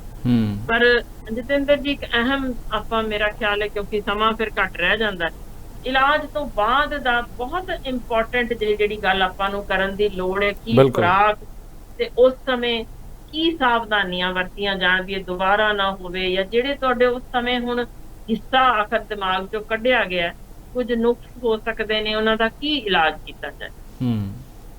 ਬਿਲਕੁਲ, ਇਹ ਬੜਾ ਜ਼ਰੂਰੀ ਹੈ ਜੀ ਦੱਸਣਾ, ਕਿਉਂਕਿ ਜ਼ਿਆਦਾਤਰ ਕੀ ਹੁੰਦਾ ਕਿ ਆਪਾਂ ਜਦੋਂ ਬਿਮਾਰੀ ਦਾ ਪਤਾ ਲੱਗ ਜਾਂਦਾ ਉਹਦਾ ਟ੍ਰੀਟਮੈਂਟ ਲੈਂਦੇ ਆ ਤੇ ਉਦੋਂ ਤਾਂ ਪੂਰੀ ਵਾਹ ਲਾ ਦਿੰਦੇ ਆ ਕਿ ਇਹਨੂੰ ਆਪਾਂ ਰੋਕੀਏ, ਇਹਨੂੰ ਜੜ ਤੋਂ ਖਤਮ ਕਰੀਏ, ਇਹਨੂੰ ਆਪਣੇ ਸਰੀਰ ਦੇ ਵਿੱਚੋਂ ਕੱਢ ਦਈਏ। ਪਰ ਜਿਵੇਂ ਥੋੜਾ ਸਮਾਂ ਬੀਤਦਾ ਤੇ ਫਿਰ ਉਹ ਜਿਹੜੀਆਂ ਹਦਾਇਤਾਂ ਦਿੱਤੀਆਂ ਹੁੰਦੀਆਂ ਡਾਕਟਰਾਂ ਨੇ, ਕਿਤੇ ਨਾ ਕਿਤੇ ਆਪਾਂ ਉਹਨੂੰ ਇਗਨੋਰ ਕਰਨਾ ਸ਼ੁਰੂ ਕਰ ਦਿੰਦੇ ਆ। ਆਮ ਖੁਰਾਕਾਂ ਵੀ ਸ਼ੁਰੂ ਹੋ ਜਾਂਦੀਆਂ, ਆਮ ਵਿਚਰਨਾ ਵੀ ਸ਼ੁਰੂ ਹੋ ਜਾਂਦਾ, ਸਾਰਾ ਕੁਝ ਖਾਣ ਪਾਣ, ਸਾਰੀਆਂ ਚੀਜ਼ਾਂ ਦੀ ਤਬਦੀਲੀ ਇੱਕ ਵਾਰ ਫਿਰ ਹੋਣ ਲੱਗ ਪੈਂਦੀ ਹੈ। ਔਰ ਉਹਦਾ ਦੱਸਿਓ ਬੜਾ ਜ਼ਰੂਰੀ ਹੁੰਦਾ ਕਿ ਇਹਦੇ ਬਾਅਦ ਦੇ ਵਿੱਚ ਵੀ ਕੀ ਹੁੰਦੇ ਆ ਇਸ ਤਰ੍ਹਾਂ ਦੇ ਕਿ ਚਾਂਸ ਕਿ ਦੁਬਾਰਾ ਇਹ ਹੋ ਜਾਂਦੀ ਹੈ, ਔਰ ਜੇ ਹੁੰਦੀ ਹੈ ਤਾਂ ਫਿਰ ਉਹਦੇ ਕਾਰਨ ਕੀ ਹੁੰਦੇ ਆ ਔਰ ਉਹਦੇ ਤੋਂ ਕਿਵੇਂ ਬਚਿਆ ਜਾ ਸਕਦਾ? ਬਿਲਕੁਲ, ਹਰ ਤਰ੍ਹਾਂ ਦਾ ਕੈਂਸਰ ਹੈ ਜਿਹੜਾ ਦੁਬਾਰਾ ਹੋਣ ਦੇ ਆਸਾਰ ਹੁੰਦੇ ਨੇ। ਇਸੇ ਲਈ 5 ਸਾਲ ਤੱਕ ਪਹਿਲਾਂ ਤਾਂ ਰੈਗੂਲਰ ਚੈੱਕਅਪ ਬਹੁਤ ਅਹਿਮ ਨੇ, ਰੈਗੂਲਰ ਟੈਸਟ ਵੀ ਹੁੰਦੇ ਨੇ। ਉਹਨਾਂ ਦੇ ਹਿਸਾਬ ਨਾਲ ਇਹ ਪਤਾ ਲੱਗਦਾ ਰਹਿੰਦਾ ਹੈ ਵੀ ਕੀ ਇਹਦੇ ਦੁਬਾਰਾ ਲੱਛਣ ਤਾਂ ਨਹੀਂ ਦਿਸਣੇ ਸ਼ੁਰੂ ਹੋਏ, ਕੁਝ ਹਨ। ਸੋ ਇਸ ਚੀਜ਼ ਤੋਂ ਤਾਂ ਬੇਗੌਰੀ ਕਰ ਹੀ ਨਹੀਂ ਸਕਦੇ, ਉਹ ਤਾਂ ਆਪਣੀ ਜਾਨ ਨਾਲ ਖੇਡਣ ਦੀ ਗੱਲ ਹੈ। ਸੋ ਰੈਗੂਲਰ ਟੈਸਟ ਜ਼ਰੂਰੀ ਨੇ ਪਹਿਲੇ 5 ਸਾਲ, ਜਦੋਂ ਤੁਸੀਂ ਇੱਕ ਵਾਰ ਆਪਰੇਟ ਕਰਵਾ ਲਿਆ। ਹੁਣ ਉਹਦੇ ਬਾਅਦ ਹੁੰਦਾ ਕੀ ਜੇ ਕਿ ਅਸੀਂ ਬਹੁਤ ਵਾਰ ਕੇਸ ਦੇਖੇ ਨੇ, ਓੜ ਪੋੜ ਕਰਨੇ ਸ਼ੁਰੂ ਕਰ ਦਿੰਦੇ ਨੇ, ਅੱਛਾ ਜੀ ਕੈਂਸਰ ਤੋਂ ਬਚੇ, ਹੁਣ ਦੱਸੋ ਜੀ ਕਿਹੜੀਆਂ ਦੇਸੀ ਖਾਣੀਆਂ ਜੇ। ਸਾਡੇ ਕੋਲ ਕੇਸ ਨੇ ਜੋ ਕਿ ਰਿਪੋਰਟ ਹੋ ਚੁੱਕੇ ਨੇ ਮੈਡੀਕਲ ਜਰਨਲਸ ਵਿੱਚ ਕਿ ਕੁਝ ਤਰ੍ਹਾਂ ਦੀਆਂ ਦੇਸੀ ਦਵਾਈਆਂ, ਉਹ ਕੈਂਸਰ ਤਾਂ ਵੱਖਰਾ ਛੱਡੋ ਜੀ, ਉਹਨਾਂ ਨੇ ਜਿਗਰ ਦਾ ਨਾਸ ਮਾਰਿਆ। ਸਾਡੇ ਕੋਲ ਪ੍ਰੂਵਨ ਨੇ, ਇਹ ਰਿਪੋਰਟ ਹੋ ਚੁੱਕੀਆਂ ਚੀਜ਼ਾਂ ਨੇ ਕਿ ਉਹਨਾਂ ਵਿੱਚ ਇੰਨੇ ਕੁ ਹੈਵੀ ਮੈਟਲਸ ਸਨ ਕਿ ਉਹਨਾਂ ਨੇ ਜਿਗਰ ਜਾਂ ਗੁਰਦੇ ਦਾ ਨਾਸ ਮਾਰ ਦਿੱਤਾ, ਤੇ ਉਹ ਬੰਦਾ ਬ੍ਰੇਨ ਕੈਂਸਰ ਨਾਲ ਨਹੀਂ ਮਰਿਆ, ਸਗੋਂ ਇਹਨਾਂ ਨਾਲ ਹੈਵੀ ਮੈਟਲਸ ਨਾਲ ਮਰ ਗਿਆ। ਸੋ ਰੱਬ ਦਾ ਵਾਸਤਾ ਜੇ ਕੈਂਸਰ ਦੇ ਵਿੱਚ ਇਹੋ ਜਿਹੀਆਂ ਓੜ ਪੋੜ ਵਾਲੀਆਂ ਦਵਾਈਆਂ ਨਾ ਕੀਤੀਆਂ ਜਾਣ। ਅਸੀਂ ਬੇਨਤੀ ਹੋਈ ਕਰ ਸਕਦੇ ਹਾਂ, ਬਾਕੀ ਤਾਂ ਜਿਵੇਂ ਤੁਹਾਡੀ ਇੱਛਾ, ਤੁਹਾਡੀ ਜ਼ਿੰਦਗੀ, ਜੋ ਕਰਨਾ ਚਾਹੋ। ਪਰ ਇਹ ਚੀਜ਼ਾਂ ਜੋ ਸਾਬਤ ਹੋਏ ਤੱਥ ਨੇ, ਖੋਜਾਂ ਤੇ ਆਧਾਰਿਤ ਕੇਸ ਵੀ ਆ ਚੁੱਕੇ ਨੇ ਕਿ ਉਹ ਦਵਾਈਆਂ ਸਗੋਂ, ਕਿਉਂਕਿ ਸਰੀਰ ਨਰਮ ਪੈ ਚੁੱਕਿਆ ਹੁੰਦਾ, ਉਹਨੇ ਬਹੁਤ ਸਾਰੀਆਂ ਦਵਾਈਆਂ ਹੋਰ ਖਾ ਚੁੱਕਿਆ ਜਿਨ੍ਹਾਂ ਨੇ ਅੱਗੇ ਹੀ ਜਿਗਰ ਨੇ ਉਹ ਸਭ ਭਾਰ ਚੱਲਣਾ। ਇਹ ਇੱਕ ਇੱਥੇ ਧਾਰਨਾ ਨਾ, ਇੱਕ ਧਾਰਨਾ ਲੋਕਾਂ ਦੀ ਇਹ ਵੀ ਬੜੀ ਹੋਈ ਆ, ਉਹ ਕਹਿੰਦੇ ਵੀ ਜਦੋਂ ਇੰਗਲਿਸ਼ ਦਵਾਈਆਂ, ਅੰਗਰੇਜ਼ੀ ਦਵਾਈਆਂ ਦਾ ਸ਼ਬਦ ਇਹਨਾਂ ਨੂੰ ਵਰਤਦੇ ਆ ਉਹ ਜ਼ਿਆਦਾਤਰ, ਉਹ ਕਹਿੰਦੇ ਵੀ ਜਦੋਂ ਆਪਾਂ ਇਹ ਖਾ ਲੈਂਦੇ ਆ ਤੇ ਉਸ ਤੋਂ ਬਾਅਦ ਫਿਰ ਸਰੀਰ ਦੇ ਉੱਤੇ ਬਹੁਤ ਸਾਰੀਆਂ ਚੀਜ਼ਾਂ ਅਸਰ ਕਰ ਜਾਂਦੀਆਂ। ਇਸ ਕਰਕੇ ਲੋਕਾਂ ਨੂੰ ਇਹ ਹੁੰਦਾ ਕਿ ਚਲੋ ਹੁਣ ਤਾਂ ਕੰਮ ਠੀਕ ਹੋ ਗਿਆ ਤੇ ਆਪਾਂ ਦੇਸੀ ਦਵਾਈਆਂ ਲੈ ਲਈਏ, ਉਹਦਾ ਮਾੜਾ ਪ੍ਰਭਾਵ ਸਰੀਰ ਦੇ ਉੱਤੇ ਨਹੀਂ ਪੈਂਦਾ। ਇਸ ਚੀਜ਼ ਨੂੰ ਵੀ ਦੱਸਿਓ ਕਿ ਉਹਦਾ ਮਾੜਾ ਪ੍ਰਭਾਵ ਕਿੰਨਾ ਕੁ ਪੈਂਦਾ, ਕਿਉਂਕਿ ਲੋਕ ਇਹੀ ਸੋਚ ਕੇ ਬੈਠੇ ਹੁੰਦੇ ਆ ਵੀ ਉਹ ਪਹਿਲੀਆਂ ਜਿਹੜੀਆਂ ਦਵਾਈਆਂ ਸੀ ਉਹਨਾਂ ਨੇ ਤਾਂ ਪ੍ਰਭਾਵ ਪਾਤਾ ਸਰੀਰ ਤੇ, ਹੁਣ ਜੇ ਇਹ ਲਵਾਂਗੇ ਇਹਦੇ ਨਾਲ ਇੱਕ ਤਾਂ ਉਹ ਚੀਜ਼ ਜਿਹੜੀ ਹੈ ਦੁਬਾਰਾ ਸ਼ੁਰੂ ਨਹੀਂ ਹੋਊਗੀ ਤੇ ਨਾਲੇ ਸਰੀਰ ਨੂੰ ਨੁਕਸਾਨ ਨਹੀਂ ਹੋਣਾ। ਦੇਖੋ, ਇਹ ਲੈਬੋਰੇਟਰੀ ਟੈਸਟਿੰਗ ਨਾਲ ਇਹ ਖੋਜਾਂ ਛਪੀਆਂ ਨੇ, ਜਿਨ੍ਹਾਂ ਨੇ ਉਹਨਾਂ ਗੋਲੀਆਂ ਨੂੰ ਵੀ ਟੈਸਟ ਕੀਤਾ ਜਿਹੜੀਆਂ ਖਾ ਰਹੇ ਸਨ, ਫਿਰ ਉਹਨਾਂ ਦੇ ਸਰੀਰ ਦੇ ਅੰਦਰ ਲਹੂ ਦੀ ਮਾਤਰਾ ਦਾ ਵੀ ਟੈਸਟ ਕੀਤਾ, ਫਿਰ ਜਿਗਰ ਤੇ ਗੁਰਦਿਆਂ ਦਾ ਵੀ ਟੈਸਟ ਕੀਤਾ। ਬਹੁਤ ਸਾਰੇ ਸਨ ਜਿਨ੍ਹਾਂ 'ਚ ਆਰਸੈਨਿਕ, ਬਿਸਮਥ, ਏਦਾਂ ਦੇ ਹੈਵੀ ਮੈਟਲਸ ਲੱਭੇ, ਜਿਨ੍ਹਾਂ ਨੇ ਅੰਦਰ ਉਹਨਾਂ ਦੇ ਖੂਨ 'ਚ ਵੀ ਲੱਭੇ, ਉਹਨਾਂ ਦਵਾਈਆਂ ਗੋਲੀਆਂ ਦੇ ਵਿੱਚੋਂ ਵੀ ਲੱਭੇ, ਤੇ ਉਹਨਾਂ ਨੇ ਜਿਗਰ ਤੇ ਗੁਰਦੇ ਖਰਾਬ ਵੀ ਕਰ ਦਿੱਤੇ, ਸਦੀਵੀ ਨੁਕਸਾਨ ਕਰ ਦਿੱਤਾ। ਸੋ ਇਹ ਚੀਜ਼ਾਂ ਤਾਂ ਡਾਕੂਮੈਂਟਡ ਨੇ, ਜੋ ਕਿ ਖੋਜਾਂ ਦੇ ਉੱਤੇ ਆਧਾਰਿਤ ਨੇ, ਵੀ ਲੱਭ ਚੁੱਕੇ ਨੇ ਕੇਸ। ਇਸੇ ਲਈ ਇਹਨਾਂ ਚੀਜ਼ਾਂ ਦੇ, ਖਾਸ ਕਰ ਇਸ ਤਰ੍ਹਾਂ ਦੇ ਐਡਵਾਂਸਡ ਕੈਂਸਰ ਵਿੱਚ ਕਿਸੇ ਵੀ ਹਾਲ ਵਿੱਚ ਦੇਸੀ ਦਵਾਈ ਨਾ ਲਈ ਜਾਵੇ, ਇਸ ਤੇ ਵਾਰਨਿੰਗ ਦਿੱਤੀ ਜਾਂਦੀ ਜੇ। ਜਿਹੜੀਆਂ ਚੀਜ਼ਾਂ ਦਾ ਖਿਆਲ ਰੱਖਣਾ ਤੁਸੀਂ, ਕਿਉਂਕਿ ਇੱਕ ਤਾਂ ਪੱਠਿਆਂ ਦੀ ਕਮਜ਼ੋਰੀ ਆਮ ਹੁੰਦੀ ਜੇ, ਕਿਉਂਕਿ ਦਿਮਾਗ ਦੇ ਵਿੱਚ ਹਿਲਜੁਲ ਹੋਈ ਹੈ ਤਾਂ ਸਰੀਰ ਦਾ ਕੋਈ ਵੀ ਹਿੱਸਾ ਕਮਜ਼ੋਰ ਪੈ ਸਕਦਾ ਜੇ। ਸੋ ਫਿਜ਼ੀਓਥੈਰੇਪੀ ਇੱਕ ਬਹੁਤ ਅਹਿਮ ਜੇ, ਯੋਗ ਬਹੁਤ ਜ਼ਿਆਦਾ ਅਸਰਦਾਰ ਜੇ, ਕਿਉਂਕਿ ਉਹਦੇ ਨਾਲ ਅਸੀਂ ਅਫਸੋਸ ਕਿ ਉਹਨੂੰ ਯੋਗਾ ਕਹਿ ਕੇ ਪਤਾ ਨਹੀਂ ਕਿਉਂ ਅੰਗਰੇਜ਼ੀ ਪੁਣਾ ਬਣਾਤਾ ਵਿੱਚ, ਪਰ ਉਹਦਾ ਅਸਲ ਸ਼ਬਦ ਯੋਗ ਸੀ। ਅਸੀਂ ਕਿਉਂਕਿ ਜਿਹੜੇ ਅੰਗਰੇਜ਼ ਉਹਨਾਂ ਨੂੰ ਏ ਲਾ ਕੇ ਲਿਖਦੇ ਨੇ, ਅਸੀਂ ਉਹਨੂੰ ਯੋਗਾ ਹੀ ਬਣਾ ਦਿੱਤਾ, ਪਰ ਉਹ ਹੈ ਯੋਗ। ਸੋ ਯੋਗ ਦਾ ਅਭਿਆਸ ਬਹੁਤ ਅਹਿਮ ਹੈ, ਜਿੱਥੇ ਤੁਹਾਨੂੰ ਮਾਨਸਿਕ ਪੱਖੋਂ ਹੁਲਾਰਾ ਦਿੰਦਾ ਜੇ, ਉੱਥੇ ਹੀ ਤੁਹਾਨੂੰ ਉਹ ਇੱਕ ਯਾਨੀ ਤੁਹਾਨੂੰ ਕੰਸੈਂਟਰੇਟ ਕਰਦਾ ਜੇ। ਮੈਡੀਟੇਟ ਦੇ ਨਾਲ ਉਹ ਕਾਫੀ ਤੁਹਾਨੂੰ ਆਪਣੀ ਅੰਦਰੂਨੀ ਤਾਕਤ ਵਧਾ ਸਕਦੇ ਹੋ। ਸੋ ਵੱਖੋ ਵੱਖਰੇ ਪੱਠਿਆਂ ਦੀ ਤੁਹਾਨੂੰ ਕਸਰਤ ਦੀ ਲੋੜ ਹੈ ਜਦੋਂ ਵੀ ਤੁਹਾਨੂੰ ਇਹ ਬਿਮਾਰੀ ਸ਼ੁਰੂ ਹੋਈ ਹੋਵੇ। ਫਿਰ ਕਈ ਹੁੰਦੇ ਜੇ ਜਿਵੇਂ ਅਰਨਿੰਗ ਮੈਂਬਰ, ਹੁਣ ਘਰ ਦਾ ਕਮਾਊ ਪੁੱਤ ਚਲਾ ਗਿਆ ਤਾਂ ਫਿਰ ਉਹਦੀ ਕਮਾਈ ਦਾ ਸਾਧਨ ਬਣਾਉਣ ਲਈ ਇਸ ਤਰੀਕੇ ਦਾ ਕੋਈ ਤਬਦੀਲੀ, ਮਿਸਾਲ ਵਜੋਂ ਲੱਤਾਂ ਨਹੀਂ ਤੁਰ ਰਹੀਆਂ, ਤੁਹਾਨੂੰ ਹੱਥ ਦੇ ਰਾਹੀਂ ਕੁਝ ਅਜਿਹਾ ਸਿਖਾ ਦੇਣਾ ਕੰਮ ਕਿ ਉਹ ਭਾਵੇਂ ਉਹ ਮੋਮਬੱਤੀਆਂ ਬਣਾਉਣ ਲੱਗ ਜਾਵੇ ਜਾਂ ਕੋਈ ਇਹੋ ਜਿਹਾ ਹੱਥ ਦੀ ਜਿਹੜੀ ਕਾਰੀਗਰੀ ਜੋ ਕਿ ਮਹਿੰਗੀ ਅੱਗੋਂ ਵਿਕ ਸਕੇ, ਉਹ ਚੀਜ਼ਾਂ ਦੀ ਸਿੱਖਿਆ ਦੇਣ ਦੀ ਉਸ ਸਮੇਂ ਬਹੁਤ ਅਹਿਮ ਲੋੜ ਹੈ ਜੋ ਬੰਦੇ ਨੂੰ ਇੱਕ ਪੋਜ਼ਿਟਿਵ ਐਟੀਟਿਊਡ 'ਚ ਭਰ ਦਿੰਦੀ ਜੇ। ਫਿਰ ਸਪੀਚ ਥੈਰੇਪੀ ਬਹੁਤ ਇੱਕ ਜ਼ਰੂਰੀ ਜੇ। ਕਈ ਵਾਰ ਤੁਹਾਨੂੰ ਯਾਨੀ ਜੋ ਪਹਿਲਾਂ ਸਥਲਾ ਰਹੇ ਹੋਣ ਜਾਂ ਬੋਲਣ ਵਿੱਚ ਅੜਚਣ ਆ ਰਹੀ ਹੋਵੇ ਤਾਂ ਉਦੋਂ ਇਹ ਸਪੀਚ ਥੈਰੇਪੀ ਤੁਹਾਨੂੰ ਨਾਰਮਲ ਲਿਆ ਸਕਦੀ ਹੈ। ਫਿਰ ਸਕੂਲ ਬੱਚਿਆਂ ਦਾ ਖਾਸ ਤੌਰ ਤੇ ਜਿਹੜਾ ਪੜ੍ਹ ਰਹੇ ਨੇ ਉਹਨਾਂ ਨੂੰ ਭੁੱਲ ਜਾਣਾ, ਯਾਦ ਨਾ ਰਹਿਣਾ, ਇਹੋ ਜਿਹੀਆਂ ਚੀਜ਼ਾਂ ਨੇ, ਸੋ ਉਹ ਵੱਖਰਾ ਇੱਕ ਡਾਕਟਰੀ ਸਲਾਹ ਨਾਲ ਉਹਨਾਂ ਦੀ ਟ੍ਰੀਟਮੈਂਟ ਜ਼ਰੂਰੀ ਜੇ, ਜਿਨ੍ਹਾਂ ਨੂੰ ਕਿਸ ਤਰੀਕੇ ਉਹਨਾਂ ਨੂੰ ਵਿਜ਼ੂਅਲ ਵੀ ਤੇ ਆਡੀਟਰੀ ਤਰੀਕੇ ਨਾਲ ਉਹਨਾਂ ਨੂੰ ਇਸ ਤਰ੍ਹਾਂ ਉਹ ਯਾਦਦਾਸ਼ਤ ਰੈਗੂਲੇਟ ਕਰਨ ਲਈ ਉਹ ਢੰਗ ਤਰੀਕੇ ਸਿਖਾਏ ਜਾਂਦੇ ਨੇ। ਬਹੁਤ ਸਾਰੇ ਕਿਸਮਾਂ ਦੇ ਸੰਗੀਤ ਨੇ, ਤੁਸੀਂ ਹੈਰਾਨ ਹੋਵੋਗੇ, ਮਧੁਰ ਸੰਗੀਤ ਜਿਹੜੇ ਤੁਹਾਡੇ ਦਿਮਾਗ ਦੀਆਂ ਤਰੰਗਾਂ 'ਚ ਨੁਕਸ ਪੈ ਜਾਂਦਾ ਜੇ ਕਿਉਂਕਿ ਉਹ ਹਿੱਸਾ ਇੱਕ ਕੱਟਿਆ ਗਿਆ। ਉਹ ਤਰੰਗਾਂ, ਜਿਵੇਂ ਮੈਂ ਯੋਗ ਦਾ ਰੋਲ ਦੱਸਿਆ ਸੀ ਬਹੁਤ ਅਹਿਮ ਹੈ, ਉਸੇ ਤਰ੍ਹਾਂ ਉਹ ਸੰਗੀਤ, ਮਧੁਰ ਸੰਗੀਤ ਤੁਹਾਡੀਆਂ ਉਹ ਤਰੰਗਾਂ ਰੈਗੂਲੇਟ ਕਰਨ ਵਿੱਚ ਅਸਰ ਬਹੁਤ ਕਮਾਲ ਦਾ ਦਿਖਾਉਂਦਾ ਜੇ। ਸੋ ਇਹ ਅਸੀਂ ਇਹਦਾ ਨਾਂ ਹੀ ਸਗੋਂ ਥੈਰੇਪੀ ਦੇ ਵਿੱਚ ਸ਼ਾਮਲ ਕਰ ਲਿਆ। ਸੋ ਸੰਗੀਤ ਅਹਿਮ ਰੋਲ, ਈਵਨ ਐਕਿਊਪੰਕਚਰ ਕਈ ਵਾਰ ਤੁਸੀਂ ਪੀੜ ਨੂੰ ਰਾਹਤ ਦਿਵਾਉਣ ਲਈ ਵਰਤ ਸਕਦੇ ਹੋ। ਹੁਣ ਇਹਦੇ ਵਿੱਚ ਇੱਕ ਬਹੁਤ ਅਹਿਮ ਰੋਲ ਜੇ ਕਿ ਜਿਨ੍ਹਾਂ ਨੂੰ ਅੱਗੇ ਬ੍ਰੇਨ ਕੈਂਸਰ ਹੋ ਗਿਆ ਉਹਨਾਂ ਨੂੰ ਇਹੋ ਜਿਹੇ ਇੱਕ ਸੈਲਫ ਹੈਲਪ ਗਰੁੱਪਸ ਬਣਾ ਦਿੱਤੇ ਨੇ ਕਿ ਇੱਕ ਦੂਜੇ ਨਾਲ ਗੱਲ ਕਰਨ ਨਾਲ ਉਹ ਇੱਕ ਪੋਜ਼ਿਟਿਵ ਵੇਵ ਨਿਕਲਦੀ ਹੈ, ਪੋਜ਼ਿਟਿਵ એનર્ਜੀ ਮਿਲਦੀ ਹੈ, ਸੋ ਉਹ ਉਹਨਾਂ ਲਈ ਠੀਕ ਰਹਿੰਦਾ ਜੇ। ਫਿਰ ਟੱਬਰ ਵੱਲੋਂ ਸਾਂਭ ਸੰਭਾਲ ਬਹੁਤ ਅਹਿਮ ਹੈ। ਕਈ ਤਾਂ ਟੱਬਰ ਟੁੱਟ ਹੀ ਜਾਂਦੇ ਨੇ, ਚਲੋ ਜੀ ਮਰਿਆ ਖਪਿਆ ਬਾਬਾ ਛੱਡੋ, ਪਰ ਜਿਨ੍ਹਾਂ ਨੂੰ ਟੱਬਰ ਵਿੱਚੋਂ ਇੱਕ ਪੋਜ਼ਿਟਿਵ એનર્ਜੀ ਮਿਲਦੀ ਹੋਏ, ਸਾਂਭ ਸੰਭਾਲ ਹੋਵੇ, ਉਹ ਦੇਖਿਆ ਗਿਆ ਕਿ ਕੈਂਸਰ ਨਾਲ ਵਧੀਆ ਜੰਗ ਵਿੱਢ ਲੈਂਦੇ ਨੇ, ਚੰਗੀ ਵੱਡੀ ਉਮਰ ਵੀ ਭੋਗਦੇ ਨੇ, ਛੇਤੀ ਰਿਕਵਰੀ ਵੀ ਹੁੰਦੀ ਜੇ। ਸੋ ਹਰ ਕਿਸਮ ਦੀ ਉਮਰ, ਸਿਹਤ, ਕਿੰਨਾ ਫੈਲਿਆ, ਹੋਰ ਕੋਈ ਸਰੀਰਕ ਰੋਗ ਸਨ ਜਾਂ ਨਹੀਂ, ਫਿਰ ਕੀ ਸੈਕਸ ਉਹਦਾ ਕੀ ਹੈ, ਮੇਲ ਹੈ ਫੀਮੇਲ ਹੈ, ਇਹ ਸਾਰੀਆਂ ਚੀਜ਼ਾਂ ਆਧਾਰ ਬਣਾਉਂਦੀਆਂ ਨੇ ਕਿਸੇ ਦੀ ਕਿ ਲੰਬੀ ਜ਼ਿੰਦਗੀ ਹੋਣੀ ਹੈ ਕਿਸੇ ਦੀ ਜਾਂ ਨਹੀਂ, ਤੇ ਉਹਨੇ ਕਿੰਨਾ ਕੁ ਕੈਂਸਰ ਨਾਲ ਲੜ ਸਕਣਾ ਹੈ, ਜੰਗ ਵਿੱਢ ਸਕਣੀ ਹੈ ਜਾਂ ਨਹੀਂ। ਇੱਕ ਪੋਜ਼ਿਟਿਵ એનર્ਜੀ ਹੋਣੀ, ਕੈਂਸਰ ਕਿਸੇ ਵੀ ਕਿਸਮ ਦਾ ਹੋਏ, ਬਹੁਤ ਜ਼ਰੂਰੀ ਜੇ, ਜੋ ਸਾਨੂੰ ਕਿਸੇ ਵੀ ਹਾਲ ਵਿੱਚ ਭਾਵੇਂ ਹੋਈਏ ਲੰਬੀ ਜ਼ਿੰਦਗੀ ਸਾਨੂੰ ਭੋਗਣ ਲਈ ਇੱਕ ਸਹਾਈ ਸਿੱਧ ਹੋ ਚੁੱਕੀ। ਬਿਲਕੁਲ ਜੀ, ਕਾਫੀ ਮਹੱਤਵਪੂਰਨ ਜਾਣਕਾਰੀਆਂ ਨੇ। ਇਸ ਤੋਂ ਇਲਾਵਾ ਕੋਈ ਹੋਰ ਜਾਣਕਾਰੀ ਰਹਿ ਗਈ ਹੋਵੇ, ਕਿਉਂਕਿ ਆਪਣੇ ਸ਼ੋਅ ਦਾ ਸਮਾਂ ਜਿਹੜਾ ਲਗਭਗ ਪੂਰਾ ਹੋਣ ਵਾਲਾ ਹੈ, ਕੋਈ ਹੋਰ ਜਾਣਕਾਰੀ ਜਿਹੜੀ ਆਪਾਂ ਨੂੰ ਲੱਗਦਾ ਕਿ ਰਹਿ ਗਈ ਇਹਦੇ ਵਿੱਚ ਤੁਸੀਂ ਨਹੀਂ ਦਿੱਤੀ ਤਾਂ ਉਹ ਦੇ ਸਕਦੇ ਹੋ ਜੀ? ਦੇਖੋ, ਇੱਕ ਉਮਰ ਦਾ ਮੈਂ ਅਹਿਮ ਰੋਲ ਦੱਸ ਦਿੰਨੀ ਆ ਕਿ ਜਿੰਨਾ ਛੋਟੀ ਉਮਰ ਯਾਨੀ 15 ਤੋਂ 39 ਸਾਲ ਦੀ ਉਮਰ ਦੇ ਜਿਹੜੇ ਜਿਨ੍ਹਾਂ ਨੂੰ ਕੈਂਸਰ ਦਿਮਾਗ ਦਾ ਹੋਵੇ, ਉਹਦੇ 'ਚ ਤੁਸੀਂ ਦੇਖੋ 97%, 97% ਨੇ ਜਿਹੜੇ 5 ਸਾਲ ਦੀ ਉਮਰ ਵਧੀਆ ਭੋਗ ਜਾਂਦੇ ਨੇ, ਇਲਾਜ ਨੂੰ ਬੜਾ ਵਧੀਆ ਤਰੀਕੇ ਜਰ ਜਾਂਦੇ ਨੇ, ਖਾਸ ਤੌਰ ਤੇ ਜੇ ਉਹ ਇੱਕ ਮਹਿਸੂਸ ਕਰਨ ਕਿ ਹਾਂ ਮੈਂ ਲੋੜੀਂਦਾ ਆਪਣੇ ਟੱਬਰ ਲਈ ਜੀ। ਸੋ ਸਮਝ ਸਕਦੇ ਹੋ, ਬਹੁਤ ਵੱਡੀ ਗੱਲ ਜੇ। 97% ਦਾ ਮਤਲਬ ਲਗਭਗ ਸਾਰੇ ਰਿਕਵਰ ਹੋ ਜਾਣਗੇ। ਜੇ ਥੋੜੀ ਜਿਹੀ ਅਗਾਂਹ ਆਵੇ 40 ਸਾਲ ਤੋਂ ਵੱਧ ਤਾਂ 87% ਨੇ ਜਿਹੜੇ ਫਿਰ ਵੀ 5 ਸਾਲ ਦੀ ਉਮਰ ਭੋਗ ਜਾਂਦੇ ਨੇ। ਉਹਦੇ 'ਚ ਵੀ ਨਾਲ ਇੱਕ ਅਹਿਮ ਅਸੀਂ ਜੋ ਡਾਕਟਰੀ ਨੁਕਤਾ ਲਿਖਿਆ ਹੁੰਦਾ ਹੈ, ਇਫ ਦੇ ਆਰ ਕੇਅਰਡ ਵਿਦ ਲਵ, ਯਾਨੀ ਪਿਆਰ ਕਿਆ ਕਮਾਲ ਦੀ ਸ਼ੈ ਜੇ ਜਿਹੜੀ ਕਿਸੇ ਵੀ ਹੱਦ ਤੱਕ ਕਿਸੇ ਨੂੰ ਵੀ ਜ਼ਿੰਦਾ ਰਹਿਣ ਉੱਤੇ ਮਜਬੂਰ ਕਰ ਸਕਦੀ ਹੈ। ਤਾਂ ਤਿਰਸਕਾਰ ਅਸੀਂ ਨਹੀਂ ਸਹਿ ਸਕਦੇ, ਪਿਆਰ ਤੇ ਮੁਹੱਬਤ ਦੀਆਂ ਤਰੰਗਾਂ ਕਮਾਲ ਹੀ ਕਰ ਦਿੰਦੀਆਂ ਨੇ। ਤਾਂ ਇਹ ਜੇ ਇੰਨੀ ਕੁ ਗੱਲ ਸਾਨੂੰ ਸਮਝ ਆ ਜਾਵੇ, ਕੇਅਰ, ਲਵ, ਕੰਪੈਸ਼ਨ, ਇਹ ਚੀਜ਼ਾਂ ਨੇ ਜਿਹੜੀਆਂ ਸਾਨੂੰ ਇੱਕ ਸਾਂਝ ਅਜਿਹੀ ਗੰਢ ਦਿੰਦੀਆਂ ਨੇ ਜਿਹੜੀ ਸਾਡੀ ਡੋਰ ਜ਼ਿੰਦਗੀ ਨਾਲ ਜੁੜੀ ਨੂੰ ਤਗੜਾ ਕਰ ਦਿੰਦੀਆਂ। ਸੋ ਮੇਰੀ ਬੇਨਤੀ ਇਹੋ ਹੈ ਕਿ ਇਹ ਸੋਚ ਲੈਣਾ ਇਹਨੂੰ ਕੈਂਸਰ ਹੋਇਆ ਤੇ ਮੈਂ ਸਦੀਵੀ ਹਾਂ, ਮੈਨੂੰ ਕਦੇ ਵੀ ਕੋਈ ਰੋਗ ਨਹੀਂ ਹੋਣਾ, ਜੇ ਬਸ ਇੰਨਾ ਕੁ ਨੁਕਤਾ ਸਮਝ ਆ ਜਾਵੇ ਕਿ ਅਸੀਂ ਵੀ ਕੱਲ ਇਸ ਥਾਂ ਤੇ ਹੋ ਸਕਦੇ ਹਾਂ, ਸੋ ਅੱਜ ਦਾ ਦਿਨ ਅਸੀਂ ਕਿਸੇ ਵੀ ਲੋੜਵੰਦ ਦੇ ਚਿਹਰੇ ਤੇ ਮੁਸਕਾਨ ਦਾ ਕਾਰਨ ਜੇ ਬਣ ਸਕਦੇ ਹਾਂ ਤਾਂ ਇਸ ਤੋਂ ਵੱਡਾ ਕੋਈ ਕਿਸੇ ਨੂੰ ਕੋਈ ਸੌਗਾਤ ਦੇ ਹੀ ਨਹੀਂ। ਦੇਖੋ ਨਾ, ਇਹ ਚੀਜ਼ ਤੁਸੀਂ ਕਿੰਨੇ ਹੀ ਖਰਬਾਪਤੀ ਹੋਵੋ, ਖਰੀਦ ਨਹੀਂ ਸਕਦੇ।